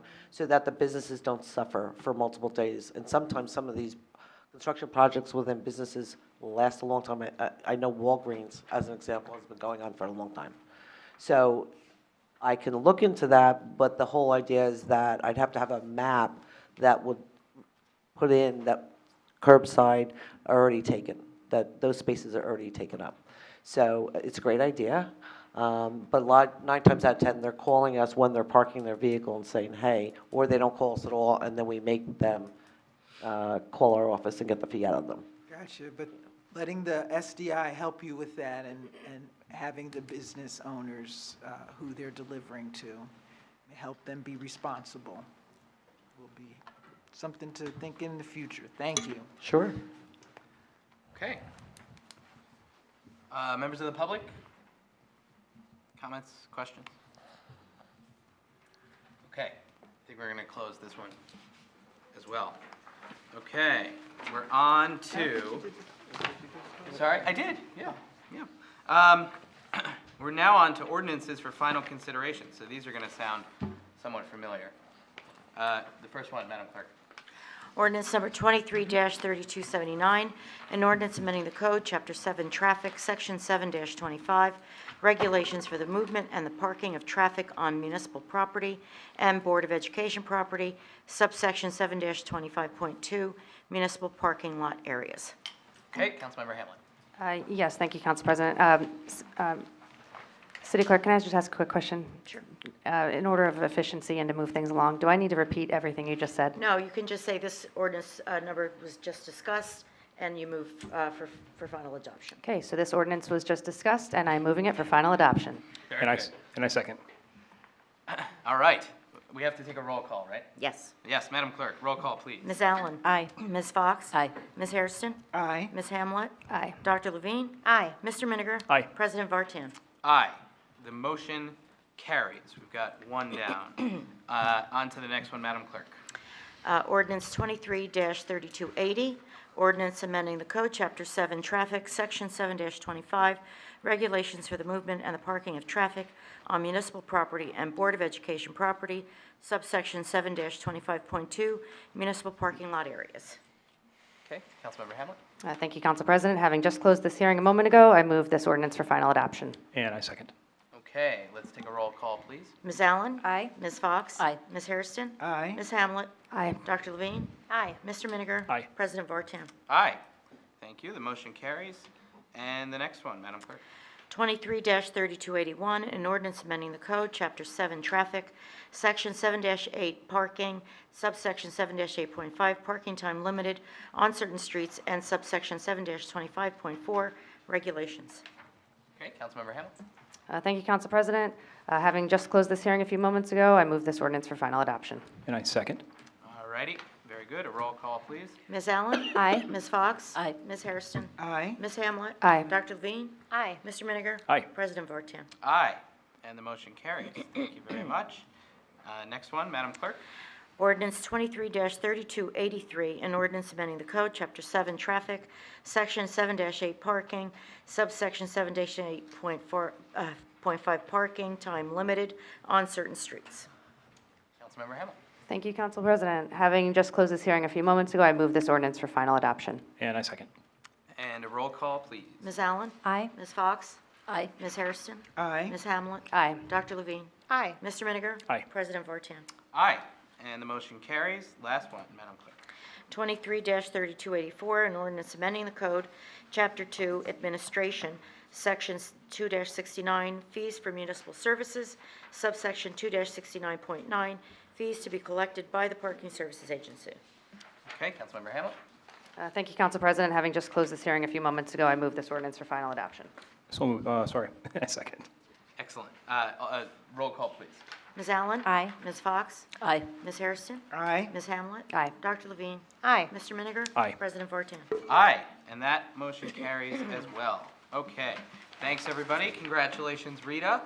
Thank you. Good job. And then I did promise everybody that we would take a little break. So we have a lot left on this agenda. So why don't we do that now, a little stretch? Yeah? 5 minutes? 5 minutes. Let's be back. Let's make it a tight 5, please. Type 5. Thank you. Okay.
Okay, we're back. Thank you.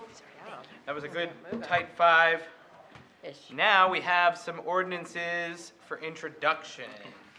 We'll have them read first. Madam Clerk. ID number 10397, an ordinance to establish the 2023 salaries, wages, or compensation of and for the officers and employees of the City of Summit, County of Union, New Jersey. Okay, Councilmember Miniger. Thank you, Council President. This ordinance establishes the salaries, wages, and compensation of and for the officers and employees of the City of Summit for 2023. This is for union and non-union employees, and this salary ordinance is introduced annually after the adoption of the municipal budget. The hearing on this ordinance will be on June 20th, our next council meeting. I move to introduce this ordinance. I second. Okay, and all those in favor? Nope. Nope. Roll call vote. Roll call vote. Thank you. Ms. Allen? Aye. Ms. Fox? Aye. Ms. Hairston? Aye. Ms. Hamlet? Aye. Dr. Levine? Aye. Mr. Miniger? Aye. President Vartan? Aye. Very good. Thank you. Hearing on the 20th. The next one, please, Madam Clerk. ID 10425, bond ordinance appropriating $1,991,000 and authorizing issuance of $1,896,000, bonds or notes of the city for various improvements or purposes authorized to be undertaken by the City of Summit, County of Union, New Jersey. Thank you. Councilmember Miniger. Thank you, Council President. This is a bond ordinance appropriating $1,991,000 and authorizing the issuance of $1,896,000 in bonds for various improvements in Summit. Back in December of last year, we had the capital budget workshop where department heads presented to the council and the public the projects and equipment they indicated they needed over the next several years. And then last month, we had our budget hearings and approved our 2023 budgets. Among those capital projects approved were 100% of the requests from police and fire departments, including the ALPR system we use, the police use. The projects also include Maybe Playground, improvements to the stormwater draining system, road repair and resurfacing projects, and crosswalk and pedestrian safety improvements. Today, we are introducing the bond ordinance for these important capital investments. We have the hearing on this bond ordinance on June 20th, our next council meeting. I move to introduce, I move to introduce this ordinance. I second. Okay, we'll take a roll call vote. Ms. Allen? Aye. Ms. Fox? Aye. Ms. Hairston? Aye. Ms. Hamlet? Aye. Dr. Levine? Aye. Mr. Miniger? Aye. President Vartan? Aye, and the motion carries. Thank you very much. The third one, Madam Clerk. ID 10426, bond ordinance appropriating $3,235,000 and authorizing issuance of $3,235,000 bonds or notes of the city for various sewer utility improvements or purposes authorized to be undertaken by the City of Summit, County of Union, New Jersey. Thank you very much. Councilmember Miniger. Thank you, Council President. This is a bond ordinance appropriating and authorizing the issuance of $3,235,000 in bonds for various sewer utility improvements. The sewer is a utility here in Summit, meaning it has its own operating and capital budget. Improvements and equipment being funded include TV inspection and line cleaning, upgrades at pipes and facilities, upgrades to several pump stations around the city, and new equipment like radios and an EV charging station. Today, we are introducing the bond ordinance for these sewer utility capital investments. We will have the hearing on this bond ordinance on June 20th, our next council meeting. I move to introduce this ordinance. I second. Okay, roll call vote, please. Ms. Allen? Aye. Ms. Fox? Aye. Ms. Hairston? Aye. Ms. Hamlet? Aye. Dr. Levine? Aye. Mr. Miniger? Aye. President Vartan? Aye, and that motion carries. Thank you very much. We have one from Safety and Health, Madam Clerk. 10334, an ordinance to amend the code, Chapter 7 Traffic, Section 7-9 vehicles over designated weight excluded from certain streets of the code of the City of Summit. And Councilmember Fox. Thank you, Council President. This ordinance amends Chapter 7, Section 9 of the City Code to reduce the weight limit on the High Street Bridge. New Jersey Department of Transit did a load rating of the bridge that showed that the load posted for the High Street Bridge should be reduced to 16 tons. This is a bridge that is nearing its time that it needs replacement, and the New Jersey Transit it's under their jurisdiction. They are in the process of designing a replacement bridge. But at this point, the surface roadway is under the city's jurisdiction, the bridge is under New Jersey Transit's jurisdiction, and accordingly, New Jersey Transit has requested that the city effectuate this change in the weight load of the bridge and post new signs accordingly. So I move this ordinance for introduction. I second. And a roll call vote, please. Ms. Allen? Aye. Ms. Fox? Aye. Ms. Hairston? Aye. Ms. Hamlet? Aye. Dr. Levine? Aye. Mr. Miniger? Aye. President Vartan? Aye. That motion carries as well. Hearing on the 20th. And last one for introduction, Madam Clerk.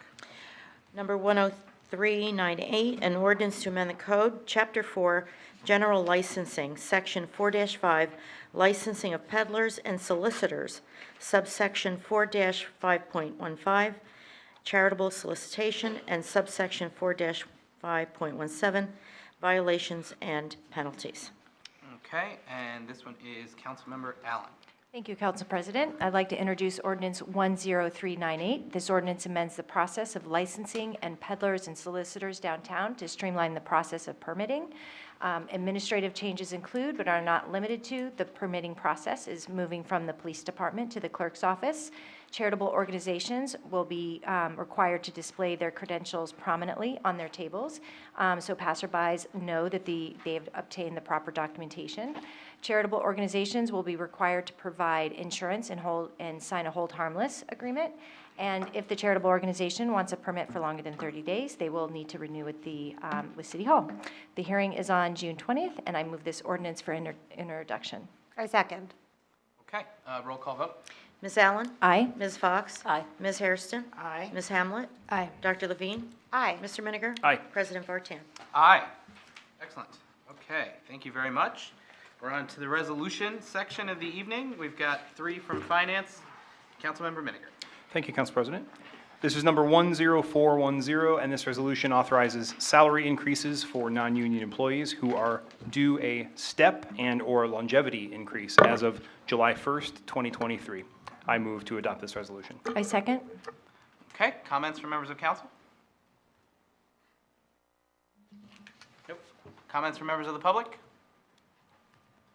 Hearing none. All those in favor? Aye. Aye. Any opposed? The motion carries. Thank you very much. On to the next one. Andy. Thank you, Council President. This is number 10408, and this resolution approves the assessment report issued by the city engineer for the specific 2019 capital improvements made on Butler Parkway, Caldwell Avenue, Clark, Dayton Road, Huntley Road, Willow Road, Eaton Court, Milton Avenue, Gary Road, and New Providence Road. The projects for which we had an assessment hearing earlier this evening. I move to adopt this resolution. I second. Okay. All comments from members of council? Comments from members of the public? I don't think so. Okay. All those in favor? Aye. Aye. Any opposed? The motion carries. Thank you. Last one, Andy. Thank you, Council President.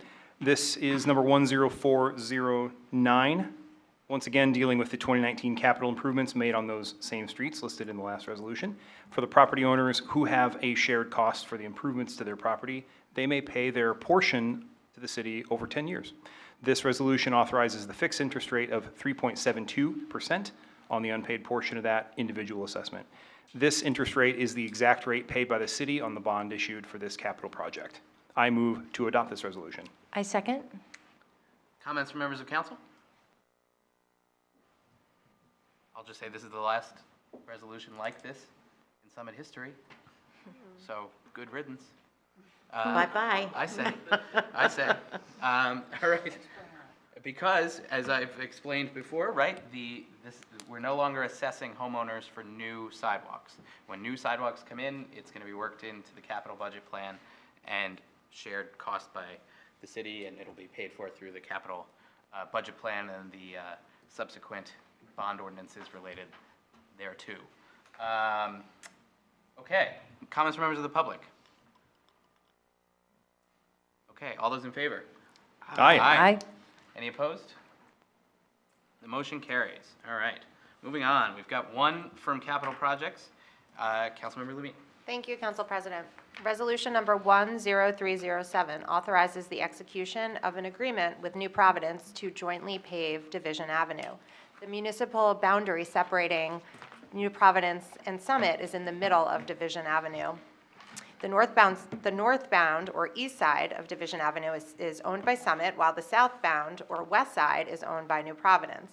Division Avenue is currently scheduled for repaving due to its deteriorated condition on both sides of the road. Our engineer and New Providence's engineer have discussed the possibility of completing the project collaboratively and have drafted a proposed agreement.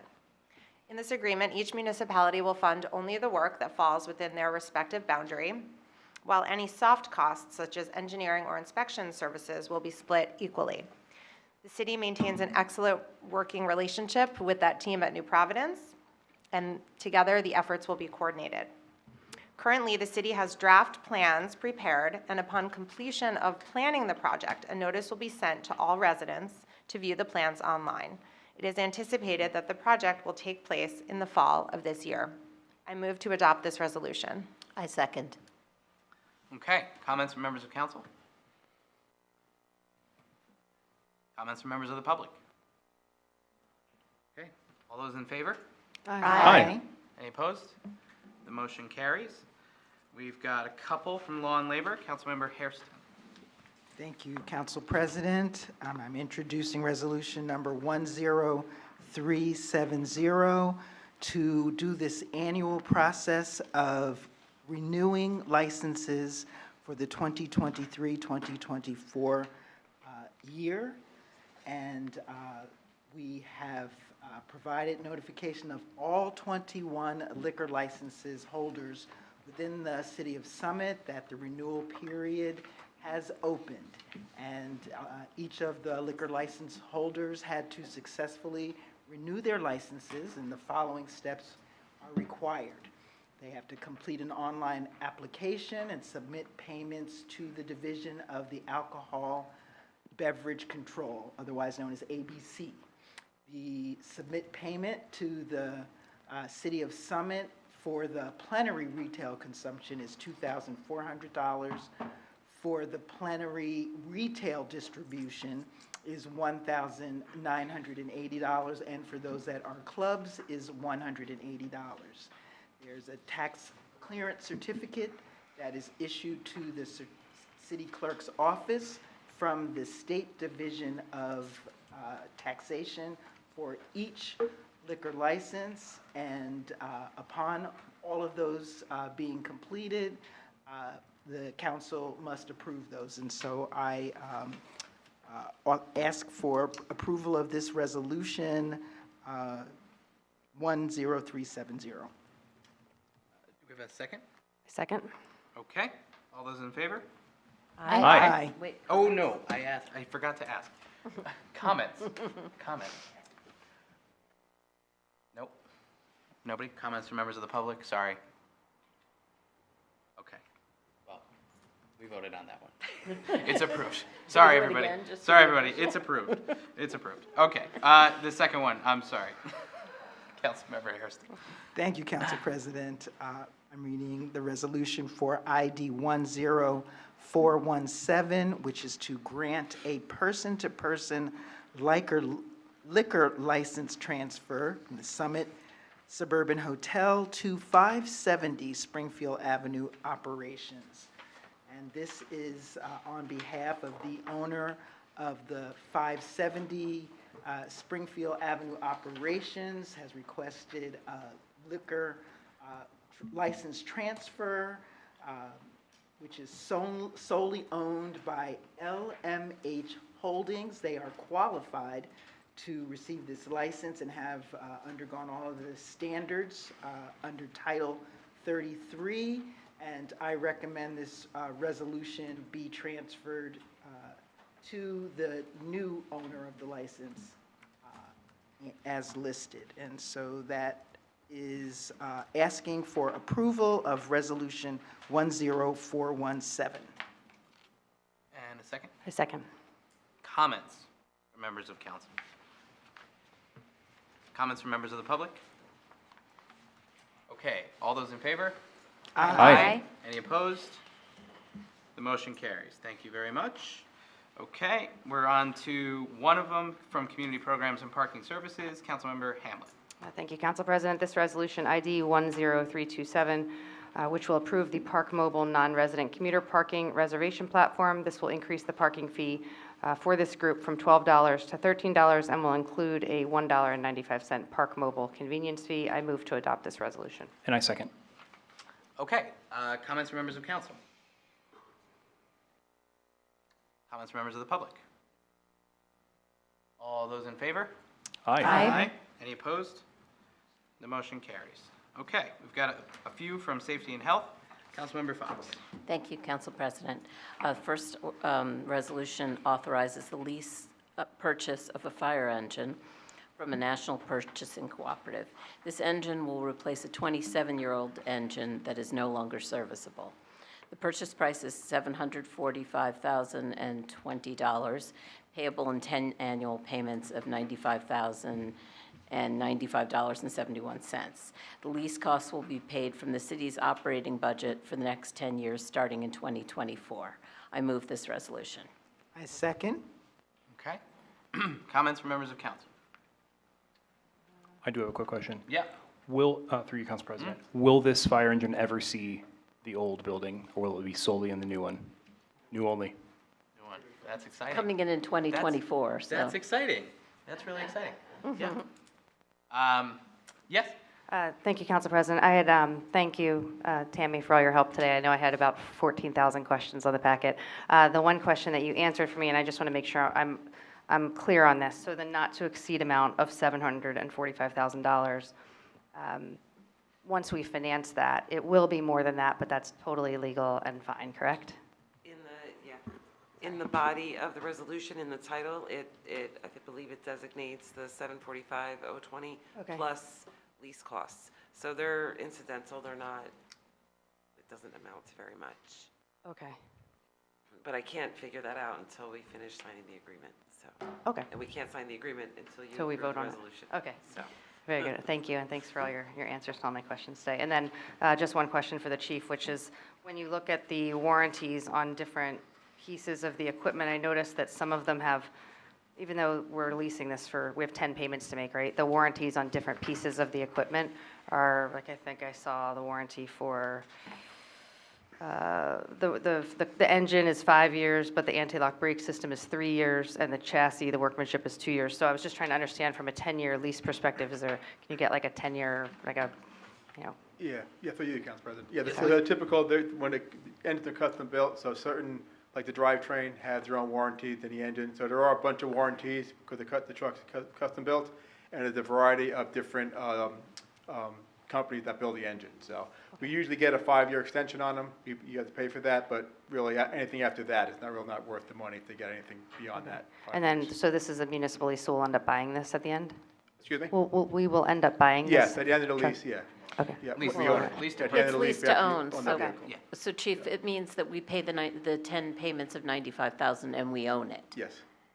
So there's no lease, there's no purchase at the end, it's all. No, yeah. Yeah, okay. And just we either wanted- lease it or we do capital and bond it. but- Right, so I we're just leasing wanted it, to make so, sure that that was clear to the public. Yeah.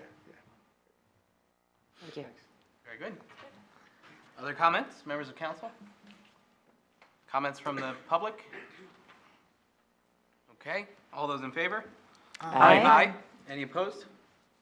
The motion carries. Excellent. Next one, Councilmember Fox. Thank you, Council President. This is Safety and Health number 2, ID 10393. This resolution authorizes the submission of a U.S. Department of Justice Bulletproof Vest Partnership Grant application. This is a grant that we do annually, and it will provide new body armor for 3 members of the police department.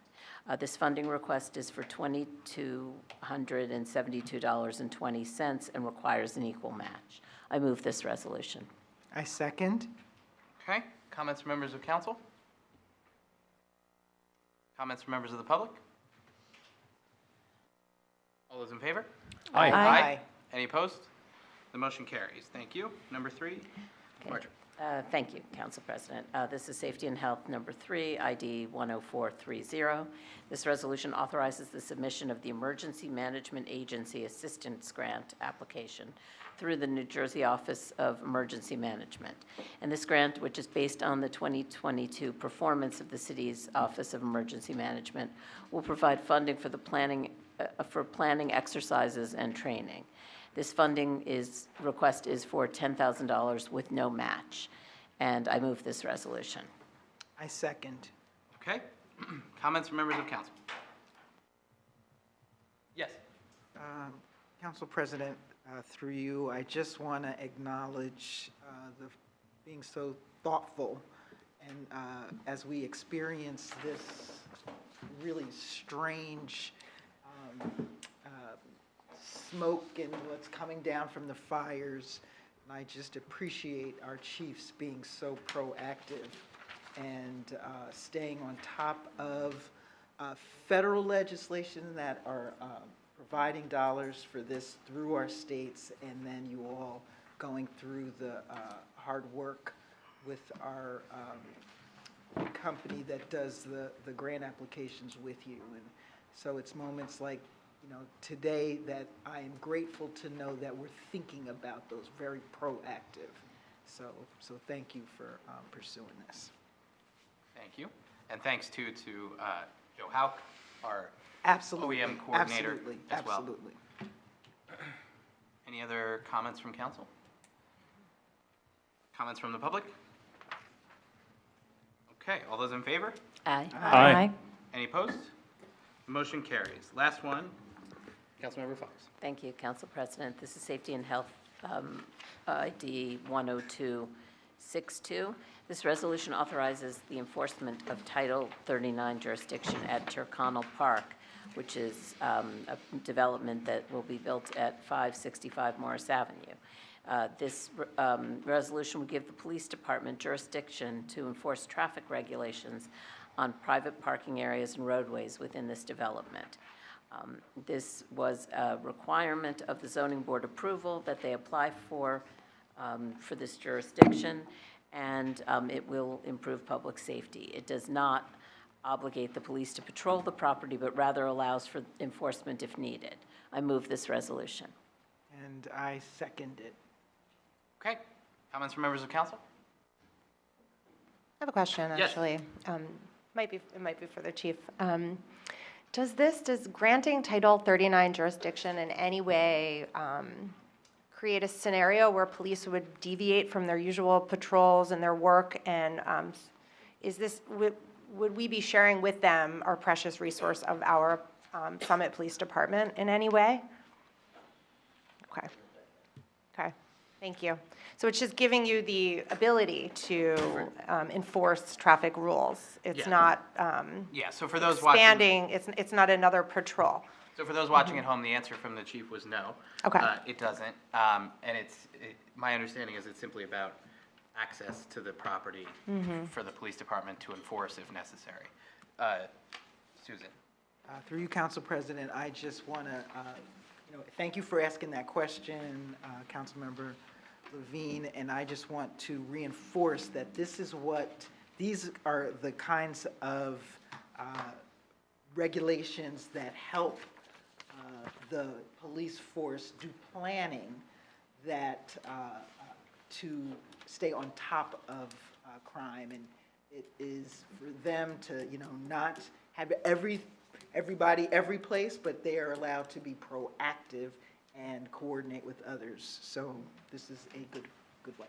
Thank you. Okay. Other comments from members of council? Comments from members of the public? All right. All those in favor? Aye. Any opposed? That motion carries. We're on to the consent agenda.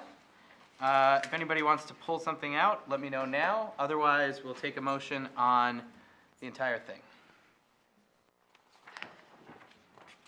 One way or another, though, somebody's got to do something. Thank you. I was worried there. Yeah, me too. Do we have a Second. second on this? Thank you, very good, very good. Any comments on the consent agenda? Comments from members of the public? I'm sorry, I Mayor. just wanted to comment that I want to appreciate and thank the Overlook Hospital for their grant for the firehouse, as well as the Summit Elks and the other Fellow First Foundation. Yes, thank you to everyone who, especially those groups who have given money to the fire. And not to mention all the people Yeah. that bought pavers. Yeah. So. Okay. Any comments from the public on the consent agenda? Yes.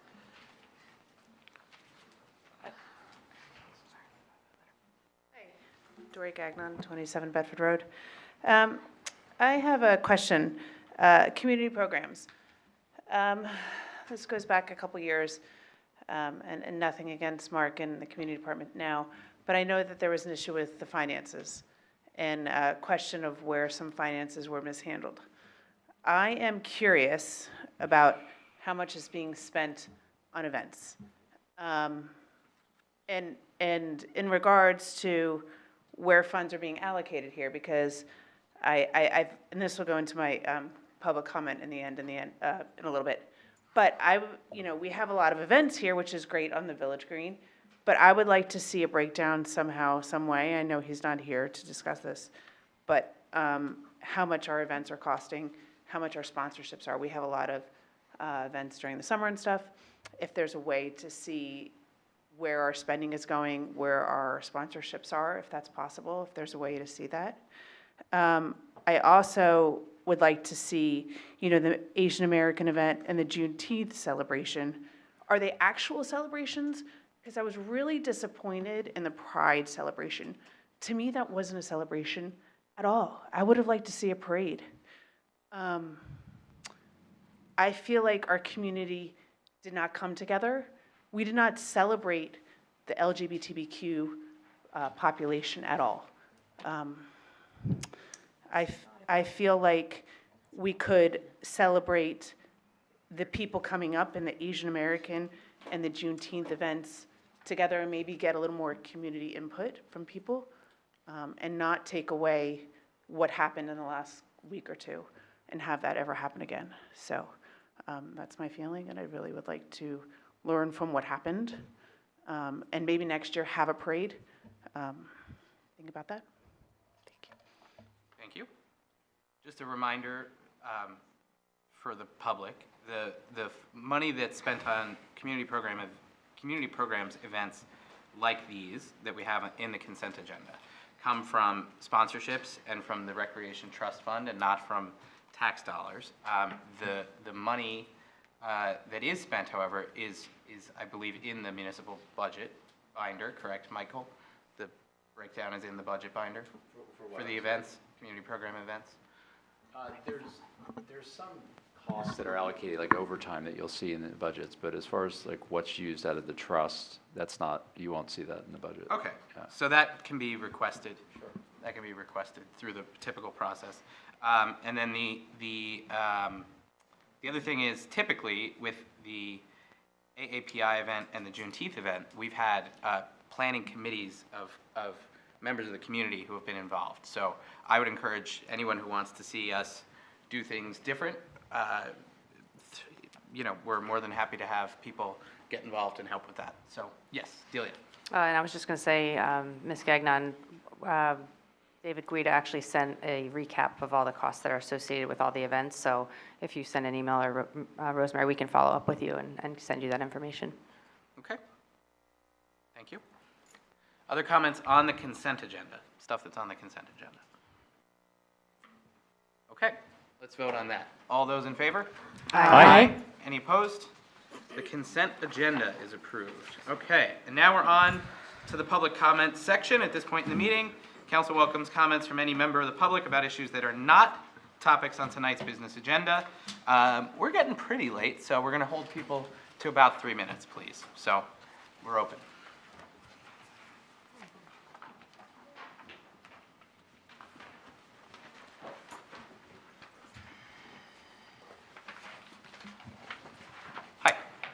Hi, Monique Taylor, 167 Passaic Avenue.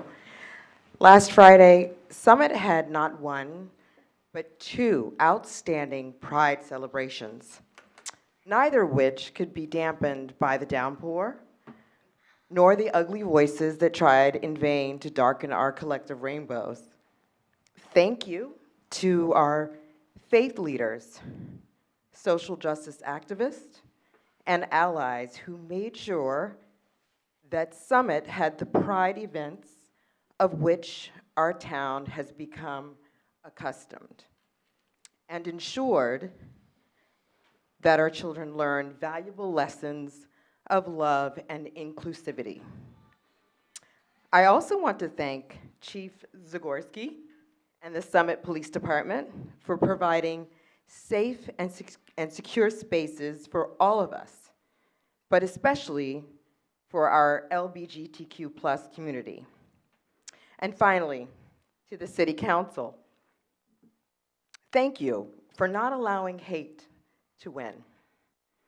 Yesterday, the Human Rights Campaign, our country's largest gay rights organization, issued a state of emergency declaration for the first time in its 43-year history. The declaration is a call to action for people in power at every level of government and the business community, urging them to fight for LGBTQ rights. Let us continue to be relentless in the struggle and radiate our Summit pride. Thank you. Thank you. Other public comments? Okay.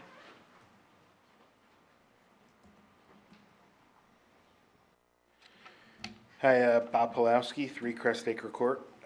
Thanks, Chief Zagorski. I'm very happy to hear that we are increasing our police presence. There are concerns around town that crime is on the rise. Residents have fallen victim in each of the last 3 weeks alone to attempted car thefts, successful car thefts, home invasions, burglaries, and robberies. I'm also glad to hear that there may be a prosecution in one of these, as that's not often the case. And because of that reality, and to try to curb this trend, some municipalities have adopted a trespassing ordinance. Chatham Township, for example, passed one in March. I was encouraged in December when Dr. Levine pitched a similar ordinance for Summit. We could adopt an ordinance that would go beyond the state criminal code. We could impose hefty financial penalties for committing crimes or attempting crimes while trespassing. Those who cannot pay a fine could get an alternative penalty like community service. Maybe we could even mentor minor offenders as a part of that community service. If a perpetrator doesn't pay a fine or appear for their court date, a warrant would issue for their arrest, and they could be arrested again. Chief Zagorski touched on that before. If they're employed, we could garnish their wages. This might make it a little less appealing to target Summit. Deterrence is the goal here. Notwithstanding, I hear the council has decided not to pursue such an ordinance. This worries me.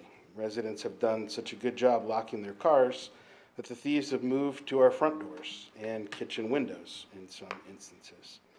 Such escalation could lead to violence if and when an intruder does come face to face with a resident. Some might consider a home invasion violent in and of itself. And God forbid a burglar encounters a child. So I'm glad for the reactive measures the chief described tonight, but for our residents' safety and peace of mind, I hope the city will work to be proactive in addressing this issue and be willing to think outside the box. So I have a few questions. Why have we decided not to pursue a trespassing ordinance? Dr. Levine posted that a trespassing ordinance could be misused. Specifically, how could it be misused and by whom? Dr. Levine also said she had numerous meetings with the community. With whom did she meet, when, and what was discussed? I don't believe such an ordinance would cost much, if anything, to pass and implement, and while it might have an immediate effect, it might not have an immediate effect, it could over time. So what's the downside of trying? Thank you. Thank you for your comment. I'm going to answer any questions. I don't think we can tonight. I think if you want to email them in, give your statement to the clerk, and we'll follow up with you. I think the only thing we want to say, though, is that we have not decided not to act on this. We just have not acted at this point. We are still discussing it in committee. So your information on that, in that regard, is incorrect. Okay. So, maybe, So That's I'll all- ask you to that's all give we can answer. I'll ask you to give the comment to the clerk. I'll email it to you because I have to. Perfect, perfect. Thanks. And we'll follow up. Thank you. Okay. Council President, Mayor, council members, just a couple of concerns, talking to some residents. So first, I was wondering if there are any plans to build any homes between 7 and 8 Ashwood Court. If so, I would believe it would be important to discuss the impact on those homeowners. Additionally, if there are no plans for new construction, I'd like to know when the property at 8 Ashwood Court could be restored. Secondly, as it relates to Broad Street West, I was looking forward to hearing the new plans. But most of the council members that were involved in the planning of that is not on the board right now, except for the mayor, and I think President Vartan, you were on the planning board. But it's been going on for several years now, and I think the community is really looking for an update. So if you could give us some kind of timeline when that would be great. I hope it's not going to be towards the end of the summer, but something kind of rather recent. The other thing is, I was on Ashwood Avenue the other day, and the speed limit is 25 miles an hour. And it was pretty scary. There are cars going at least 40 to 45 miles an hour. On the side that doesn't have a sidewalk, little kids are running around. And I even had to kind of grab someone out of the way a little bit. So the residents are a little concerned about the speeding. They want to know if there's anything that we can do. There's the swimming pool there, and my kids walk there, and there's even the school there. So if you can touch upon those three things, I'd appreciate it. Thank you. Thank you. I think probably the only thing that we're really able to address at this point is that the property on Ashwood Court, per the agreement between Habitat and the city and the residents, is going to be restored, Michael, right? Is going to be restored in exactly the way that it is described in the agreement. I think that's really all that we can address about that now. I talked about Broad Street for a minute in my report at the beginning. We met and spoke about it for an hour and a half before this meeting in closed session with our attorneys. That's really all I can share about that right now. And I think, the speed on Ashwood Ave is something that I think has been on our radar for some time, and I think is being discussed in the safety committee. I'm personally a big fan of a three-way at least stop with Pearl and Michigan, but I think that's not allowed per the MUTCD. So we're going to continue to look at other options for slowing down Ashwood Ave. So I think that's all we can say about that for right now. Other comments? I think we should follow up in a different format. Let's email in your questions and comments, and we'll follow up on that too. I just want to know what council meeting I can come to when you talk about Broad Street West, maybe in a month or two, or if you have any idea. I don't. Okay. I don't. I just didn't get that. I'm Other sorry, comments? we can't hear you when you're not at the mic, so, but No, we'll let you know. We're good. Thank you. We're all good. Thank you. Okay. Other comments?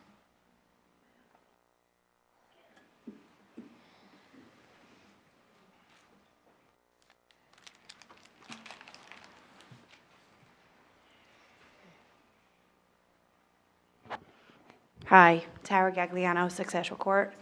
So I don't know what it is with you guys and council meeting days, but last council meeting, it was the cops. This council meeting day, it was trees. So I walked out today to a bunch of trees being cut down along the park line. Conveniently, only spanning the part of the park line that covers the second building that's being built behind my house of affordable housing. So because of what happened last council meeting, we're not allowed to talk to them, they're not allowed to talk to us, meaning Habitat.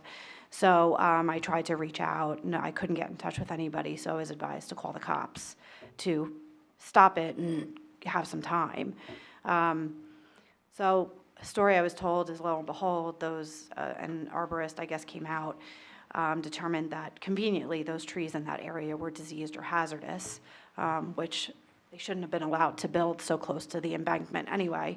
But I believe the city of Summit agreed that they were diseased or hazardous, and they literally took all of the trees down that screened the park line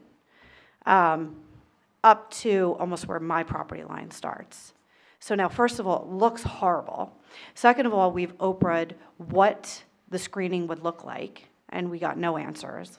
And I just don't, like, now the taxpayers or whoever is on the hook for providing more screenage, and I don't know how that's gonna look. But at the end of the day, I was just wondering, because I abut that park line, and it literally goes right behind my house, and you can look into my bathroom windows, my bedroom windows. I want to know if I can come to you guys and ask you, like Habitat did, to take down the trees that are not safe or that have fallen already, and the city of Summit will pay for it. Thank you for your comment. Well, it's a Trees, question. A tree question would go to Aaron. Yes, I spoke to Actually, Aaron ma'am, earlier, yes. but that, I do believe you spoke with Mrs. Lickities today. I did. So I did. it's not that no one talked to you, someone did. No, by the time she got back to me, I had already kind of placed a phone call into the cops. But I just don't want, because she's right here, and I know she's talking today. And But I didn't call Rosemary. She actually reached out to me. So I just want to make it So clear I for the reached record. out to Matt Delory. Right, may I so- make it clear for the record that Mrs. Lickities did talk to you? But there were no answers. I understand, but I just want us to be clear that people weren't ignoring you. I'm not saying that people are ignoring me, because if I thought that, I would just say that. That's, So I mean, it's a miscommunication. there's no miscommunication On my here. part. Oh, okay. But at the end of the day, I just want to know, me as a taxpayer and the other taxpayers along that embankment, do we have the same right, or is that just afforded to affordable housing, which seems to be what's going on at this point? So I think we're talking about potentially two different things here, right? I think the tree removal is related more to the park line than anything else, right? Aaron, can we just be clear about what's happened with the trees, right? Through you, Council President. So the Habitat is preparing to bring in their second building, which, you know, is a modular installation with a crane. In doing their due diligence in advance, their tree expert had identified some trees that were hazardous or could pose a threat to their development once completed, which we sent to our forester, who did concur that some of those trees did need to be removed. And if we waited till after the building was in place, it would be a much greater expense and a logistical challenge to get access to there, because that's a part of the parkland that's not finished. And even when it is, it's difficult to get real vehicles up on top of it. So as such, that was the city authorized contractor doing the work today, because they were identified as hazardous. As you're aware, this council, you know, many years ago did accept the responsibility for the property that is the park line. And as a result, this is not the first time that residents who abut it have identified things that we have addressed, whether it's tree removal or debris cleanup or whatever. So we do come out for whoever does, you know, essentially put us on notice. As for the screening, I mean, this council has been, and previous councils have been very clear in identifying that that phase won't open until a screening plan is not only brought back to council, but physically installed before they open that next phase of the park line. So at a parkland meeting we had Tuesday, we don't have that plan yet. We are close. We did reach out and meet with most residents that abut the parkland just to get their input. And I say most, it wasn't because we didn't want to reach out, they just didn't get back to us. But I'd say about 2/3 did have their input, and we're working on a plan now. And we still hold to that plan, that once we have a plan, it'll be brought to council and installed before we open the next phase. Understood. Yeah. Okay, Thanks. that's good news. Thank you. So this poses another, like, puzzle piece, because now how, like, it was all trees up there at this point. So I want to know how we're marrying this now, because it just looks, I think that's absolutely going to have to be part of our parkland planning process. And again, through the MOU that we have with the Parkline Foundation, everything for the parkline comes back to council, and we have to approve it here. And that is obviously, I'm in the neighborhood too, that is obviously something that is extremely important to get figured out. We got to see exactly what it's going to look like. So, okay, but it just seems Thank like one hand isn't talking to the other I think hand. we are. They are. Hands don't talk, but we are. Your hands working talk together. a lot. We are working together. We are working together. But I'm just wondering Don't worry. if the meeting on Tuesday, those council members were made, or those committee members were made aware of what was going on the park line. So If they knew that, So I think we're going to have to, no? let's take this conversation offline, right? So we'll have at the Oh, next so no, meeting- they weren't aware. So one hand is not talking to the other. So I don't know what Parkline meeting we're talking about. So let's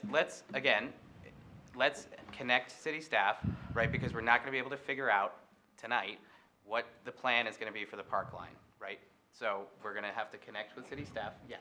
I just wanted to ask a question. So maybe Council Member Allen, you can, I'm just trying to understand myself as well, because I got a bunch of emails today about the trees as well. I'm just trying to understand, I'm looking at it on Google Earth. Are the trees, were they going to fall onto habitat? Is there a reason they were diseased? I mean, I'm looking at it at Google Earth. But I guess to Ms. Gagliano's point, there was a Parkline meeting yesterday. Did we discuss the fact that all the trees were coming down and we're putting screening? That's all I'm asking, I guess. I think that's a No, question we didn't for somebody discuss that it. was there. Right. Yeah, no, we didn't discuss it. But the bottom line is, we've been talking for years about the parkland. Like, years, before I was even elected, we're going back 7.5, almost 8 years ago. Yeah, I know. I think it was Ellen Dixon who came to my backyard and asked to see if it could be a access Correct. point. So it was a long time. And one of the things that we have been adamant about is that park lines do not open until the screening is properly done and approved by the residents. Because I was very adamant that you can't have people in your backyard looking in your bedrooms and your bathrooms. So it's not, and as Aaron just said, they're not going to open that next phase until the screening is done. Okay, but people go up there anyway. My concern is the I'm way gonna it ask you to looks. wrap this up now, I will please. in a minute. My concern gonna is. need to wrap it up now. I Thank you. understand. My concern is for crime as well. Crime is running rampant. There's been home invasions. That is an access to my backyard, and I want it on the record. I want a fence. I want something that buttons that up, because now it is wide open. Thank you. Thank you very much. Other comments?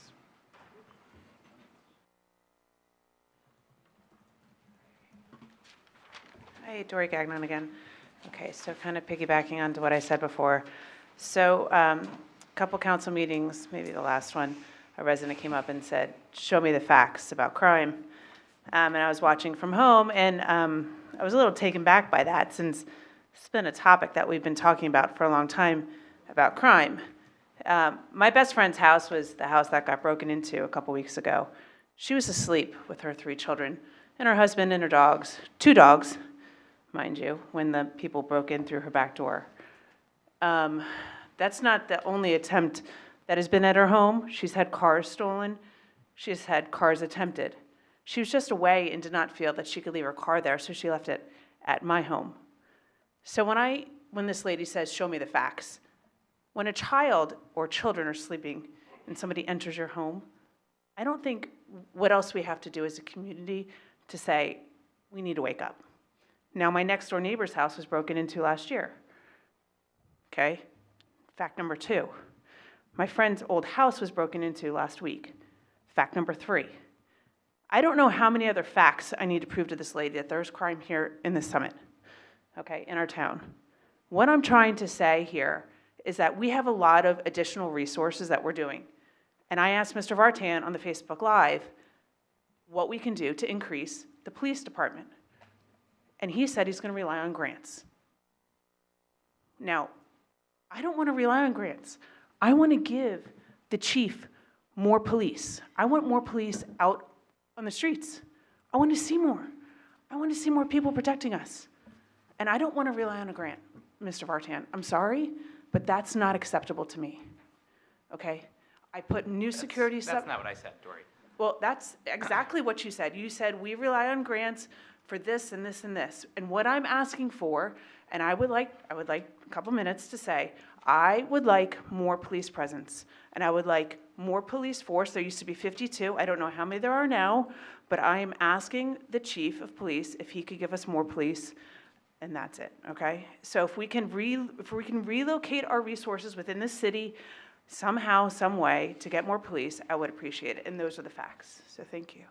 Thank you very much for your comment. I did not say we would rely on grants to fund the police department. What I said was we are always looking for more grant funding opportunities for the police department, and we've just passed our municipal budget last week, and we are going to continue to have the conversation about, in our budget process, how we allocate resources to staff. So that's what I'll say about that. Ella. Good evening. Don Cacerio, 6 Ashwood Court. Unfortunately, all of you know me by now. I think what the question that my wife was trying to get across was, well, I'll ask it too.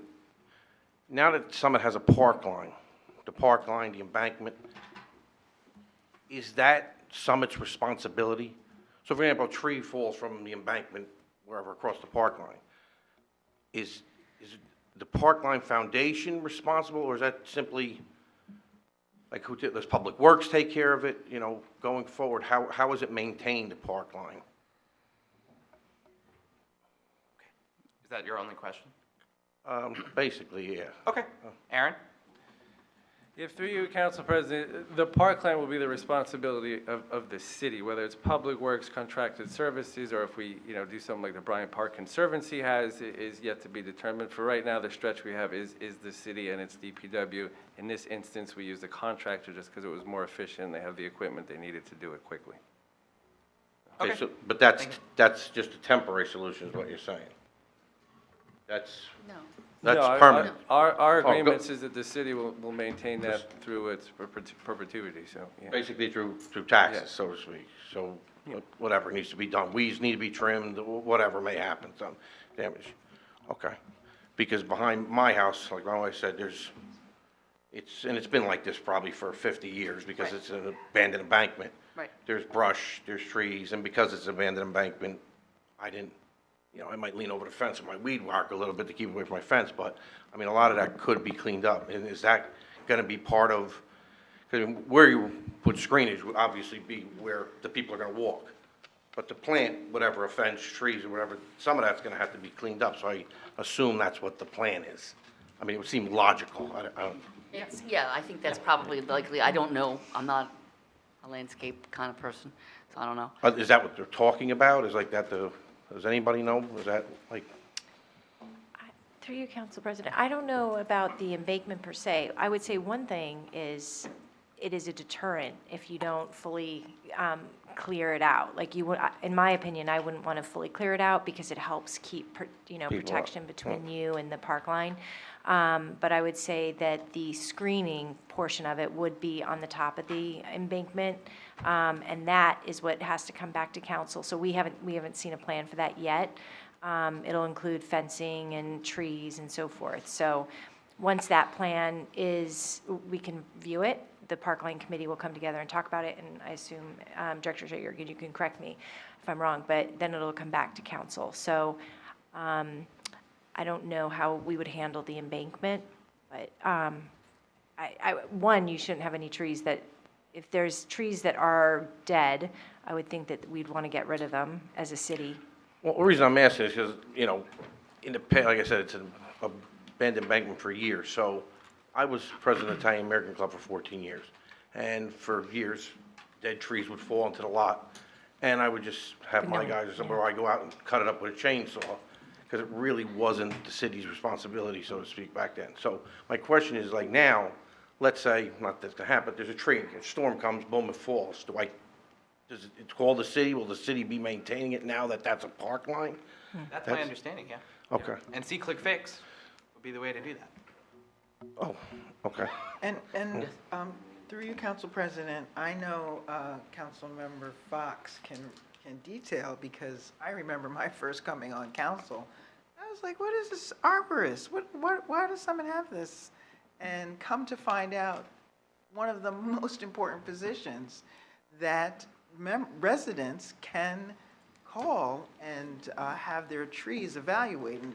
And he has a very well thought out plan. And it is a resource that we're recognized. Help me out, Vincent? Councilmember Fox. You can have you can't have your own private trees evaluated by our I'm sorry, arborist. I'm misrepresenting. But if, if you have a situation where you need to remove a tree, in the process of getting a tree permit, the arborist would come out and take a look and, determine if you have a tree that's dead or dying. And that's what went on the issue with the park, with the trees that were removed today. So the arborist, yeah, he would have looked at them and confirmed that, yes, indeed, they were either dead or dying. Correct, Aaron? Correct, yes. So I appreciate everybody's input on this. Let's Yeah. wrap it up. Okay, so, and the park line, Mary, like you said, is not opening until the screenage is in place. That's my Correct. understanding. And that That's plan has correct. to come back before council for It approval, has to be approved before it's even implemented. by council. And then the park line won't open until fences and all that. Correct. Bingo. Correct. Very good. Thank you. Thank you. Okay.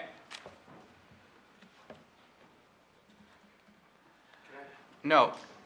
Sorry. I just want to ask you to clarify something that you said, Okay. because we need to Quickly, clarify the though. record, right? Quickly, though. You had said that the Ashwood Court was going to be restored pursuant to the settlement agreement, right? I think the settlement agreement says restore or replace the wall as may be necessary. Is that what you meant? So, Council So, President, Michael, may yes. I address that? Please. Yes, so 3 weeks ago, a letter went out from our city attorney to the Habitat's attorney to state exactly what you're reciting, and is very clear in the settlement agreement. So it's my understanding, the Habitat internally has had a meeting. I'm about to have a call with the chief operating officer tomorrow. I know that the engineers are getting together on Friday to discuss this. Nothing will happen with the drainage or the retaining wall until we have the say, and certainly contact the property owner that's affected by it. And then just my last question is, how long are we going to wait before we just do it and then send them the bill? We're going to do a cooperative because that's what the agreement says. So we will get it done as quickly as we need to get it done with the Check the project. agreement. I'm not sure it says it. Thanks. thank you. Other comments? Okay, we're going to close the public comment period of the evening, and we're moving on to council member comments and new business. Anybody? Susan? I know it's late, you, Council President. I really just want to say, I did get nervous about the weather, and I was thrilled to come out to the Pride event and to see our faith community, Overlook Hospital, Atlantic Health, the kids up on the stage. It was a wonderful event, and I'm looking forward to this weekend for the AAPI, and Juneteenth is coming, and Juneteenth had a parade on the first annual event where it took place. So I know I lean on the side of optimism, but I am proud of Summit, and am so glad that community members are engaging. I know I got an email from one of our high school, I believe, journalists, Verve, And they're watching us and want to share with what they're writing about. And I want us to just hang in there for all of the horrible things that we're hearing about, we're experiencing with the climate, and we will come together as a community on hard issues. I always laugh about who would be against a stop sign, but on stop sign and sidewalk issues, on all situations, it's good for us to dialogue in a respectful way and disagree, and I just want us to stay encouraged. Thank you. I like it. I have something quick. Yes. I attended a breakfast this morning in town hosted by Bridges Outreach that was designed to inform residents of Summit how they and we can help people in Summit who are experiencing homelessness. So I thought we had a lot of really great conversations this morning, and so I just wanted to share that I attended that and participated in that. Excellent. Thank you. Yes. Thank you. I know it's late as well. The one thing I did want to mention, and to piggyback on Councilwoman Levine's comment, we are trying to get a better understanding of the housing vouchers. I think I asked a question at the last meeting, but we are in coordination with Rich from Bridges as well as Keith Kennard, and I think, have we finally got an answer on that, Council President Bertan, or we don't have any, correct? Is that? That's my understanding. So we don't have any housing vouchers in Summit, New Jersey? The Housing Authority, Okay. the Summit Housing Authority contracts with the Madison Housing Authority as their administrative agent. And so we need to coordinate with them on whatever housing vouchers are available. Okay. Through, yeah. And then the last comment I had to make is I've reached out to this, I should probably have mentioned this to you, Councilmember Miniger, but I forgot. I have reached out to try to get a better understanding for the next COC meeting. And if you could just share that with us when you get a chance, that'd be great. The next meeting should be tomorrow in the morning. And I did attend one, so. I was on that one, yeah. Was it? So I did attend the first one that the city was a part of. There was several updates from the county, from the partners in that group. Several interesting takeaways from that. They talked about bills that are making their way through the state assembly and through the state senate that would help with things that people that are at risk for homelessness that would benefit from. Code Red plans around the city, how those are, that kind of funding is, funding for Code Red is happening. There's also some really great guidance given to the city, to the members about submitting letters of support, how those should be done in order to get grant funding. And then one of the most interesting ones was a subcommittee dedicated to establishing the coordinated entry system. So a coordinated entry, basically using HIMIS, HMIS, which is a system that we enter information for people, coordinating that across the county so that it's the same at every entry point. And then from those notes, Rich and folks at Summit Warm Hearts have talked about coordinating within the city of Summit to make sure that they're doing the same thing, to make sure that people that come into the system, that go to any provider are treated the exact same way, make their way through the same, to the same resources. I took away from this, and this is going to be a slow process because it's a large goal. The goal is ending and preventing homelessness, which is huge. There's a lot of small things you can do here in the city, but what we're working toward will be slow. But a couple of the things that I think that are great goals to achieve here or aim for are making sure that HIMIS, HMIS, the system, is used the same across all the entry points here in the city. That the Summit Police know where to direct people for resources when they're interacting with people. And also, where possible, And I know it's a difficult one, it's not a panacea, but finding out how to get portable housing vouchers so that they can be used in places where where the value of those vouchers is able to be used. So that was a good meeting. I look forward to the next one as well. Thank you.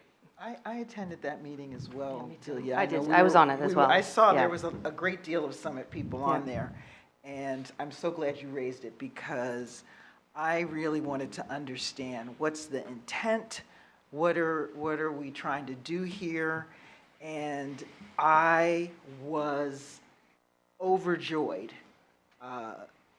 We have been very critical of Union County for not being proactive about lots of services.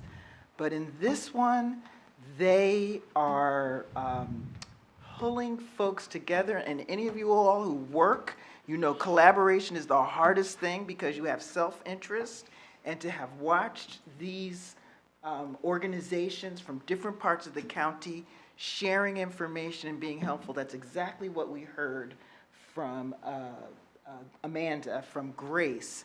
And to not have that scarcity mentality and for them to be talking about ways, funding, systems, and above all, focusing on a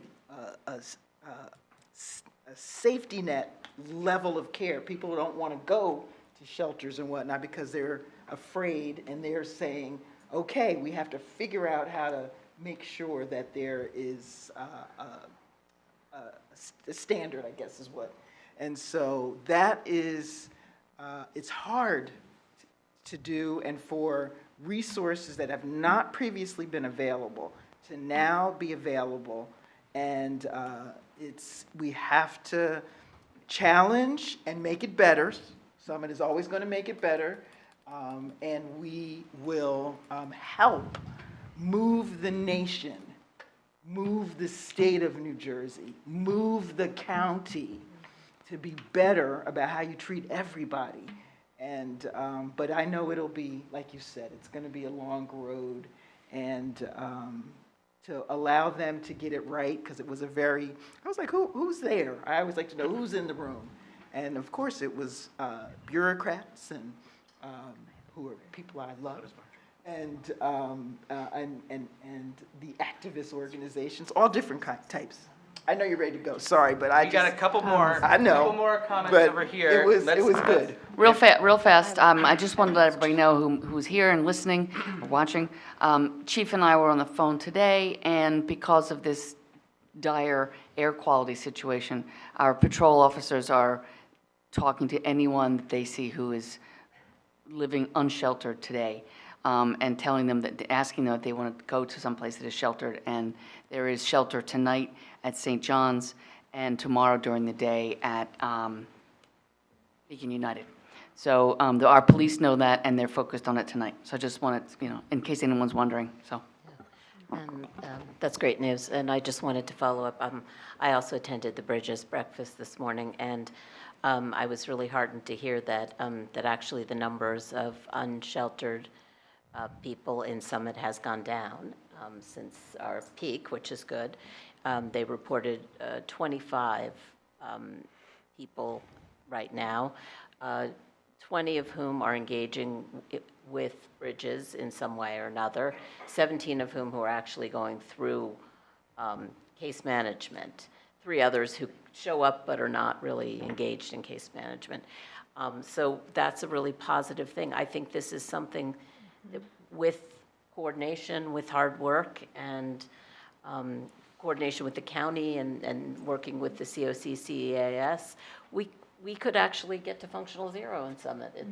It's achievable. It's a small enough number, and I think Bridges is very committed to working with us and working with all the other organizations, and we have a lot of really, really great organizations in this community. The other thing is Bridges has put together these little contact cards, and I have a pile of them to give to our first responders because I think this would be great because it has information about where the drop-in hours are and where, what services are available. So I plan to hand these off to our first responders if they want to use them. So anyway, just wanted to provide that update as well.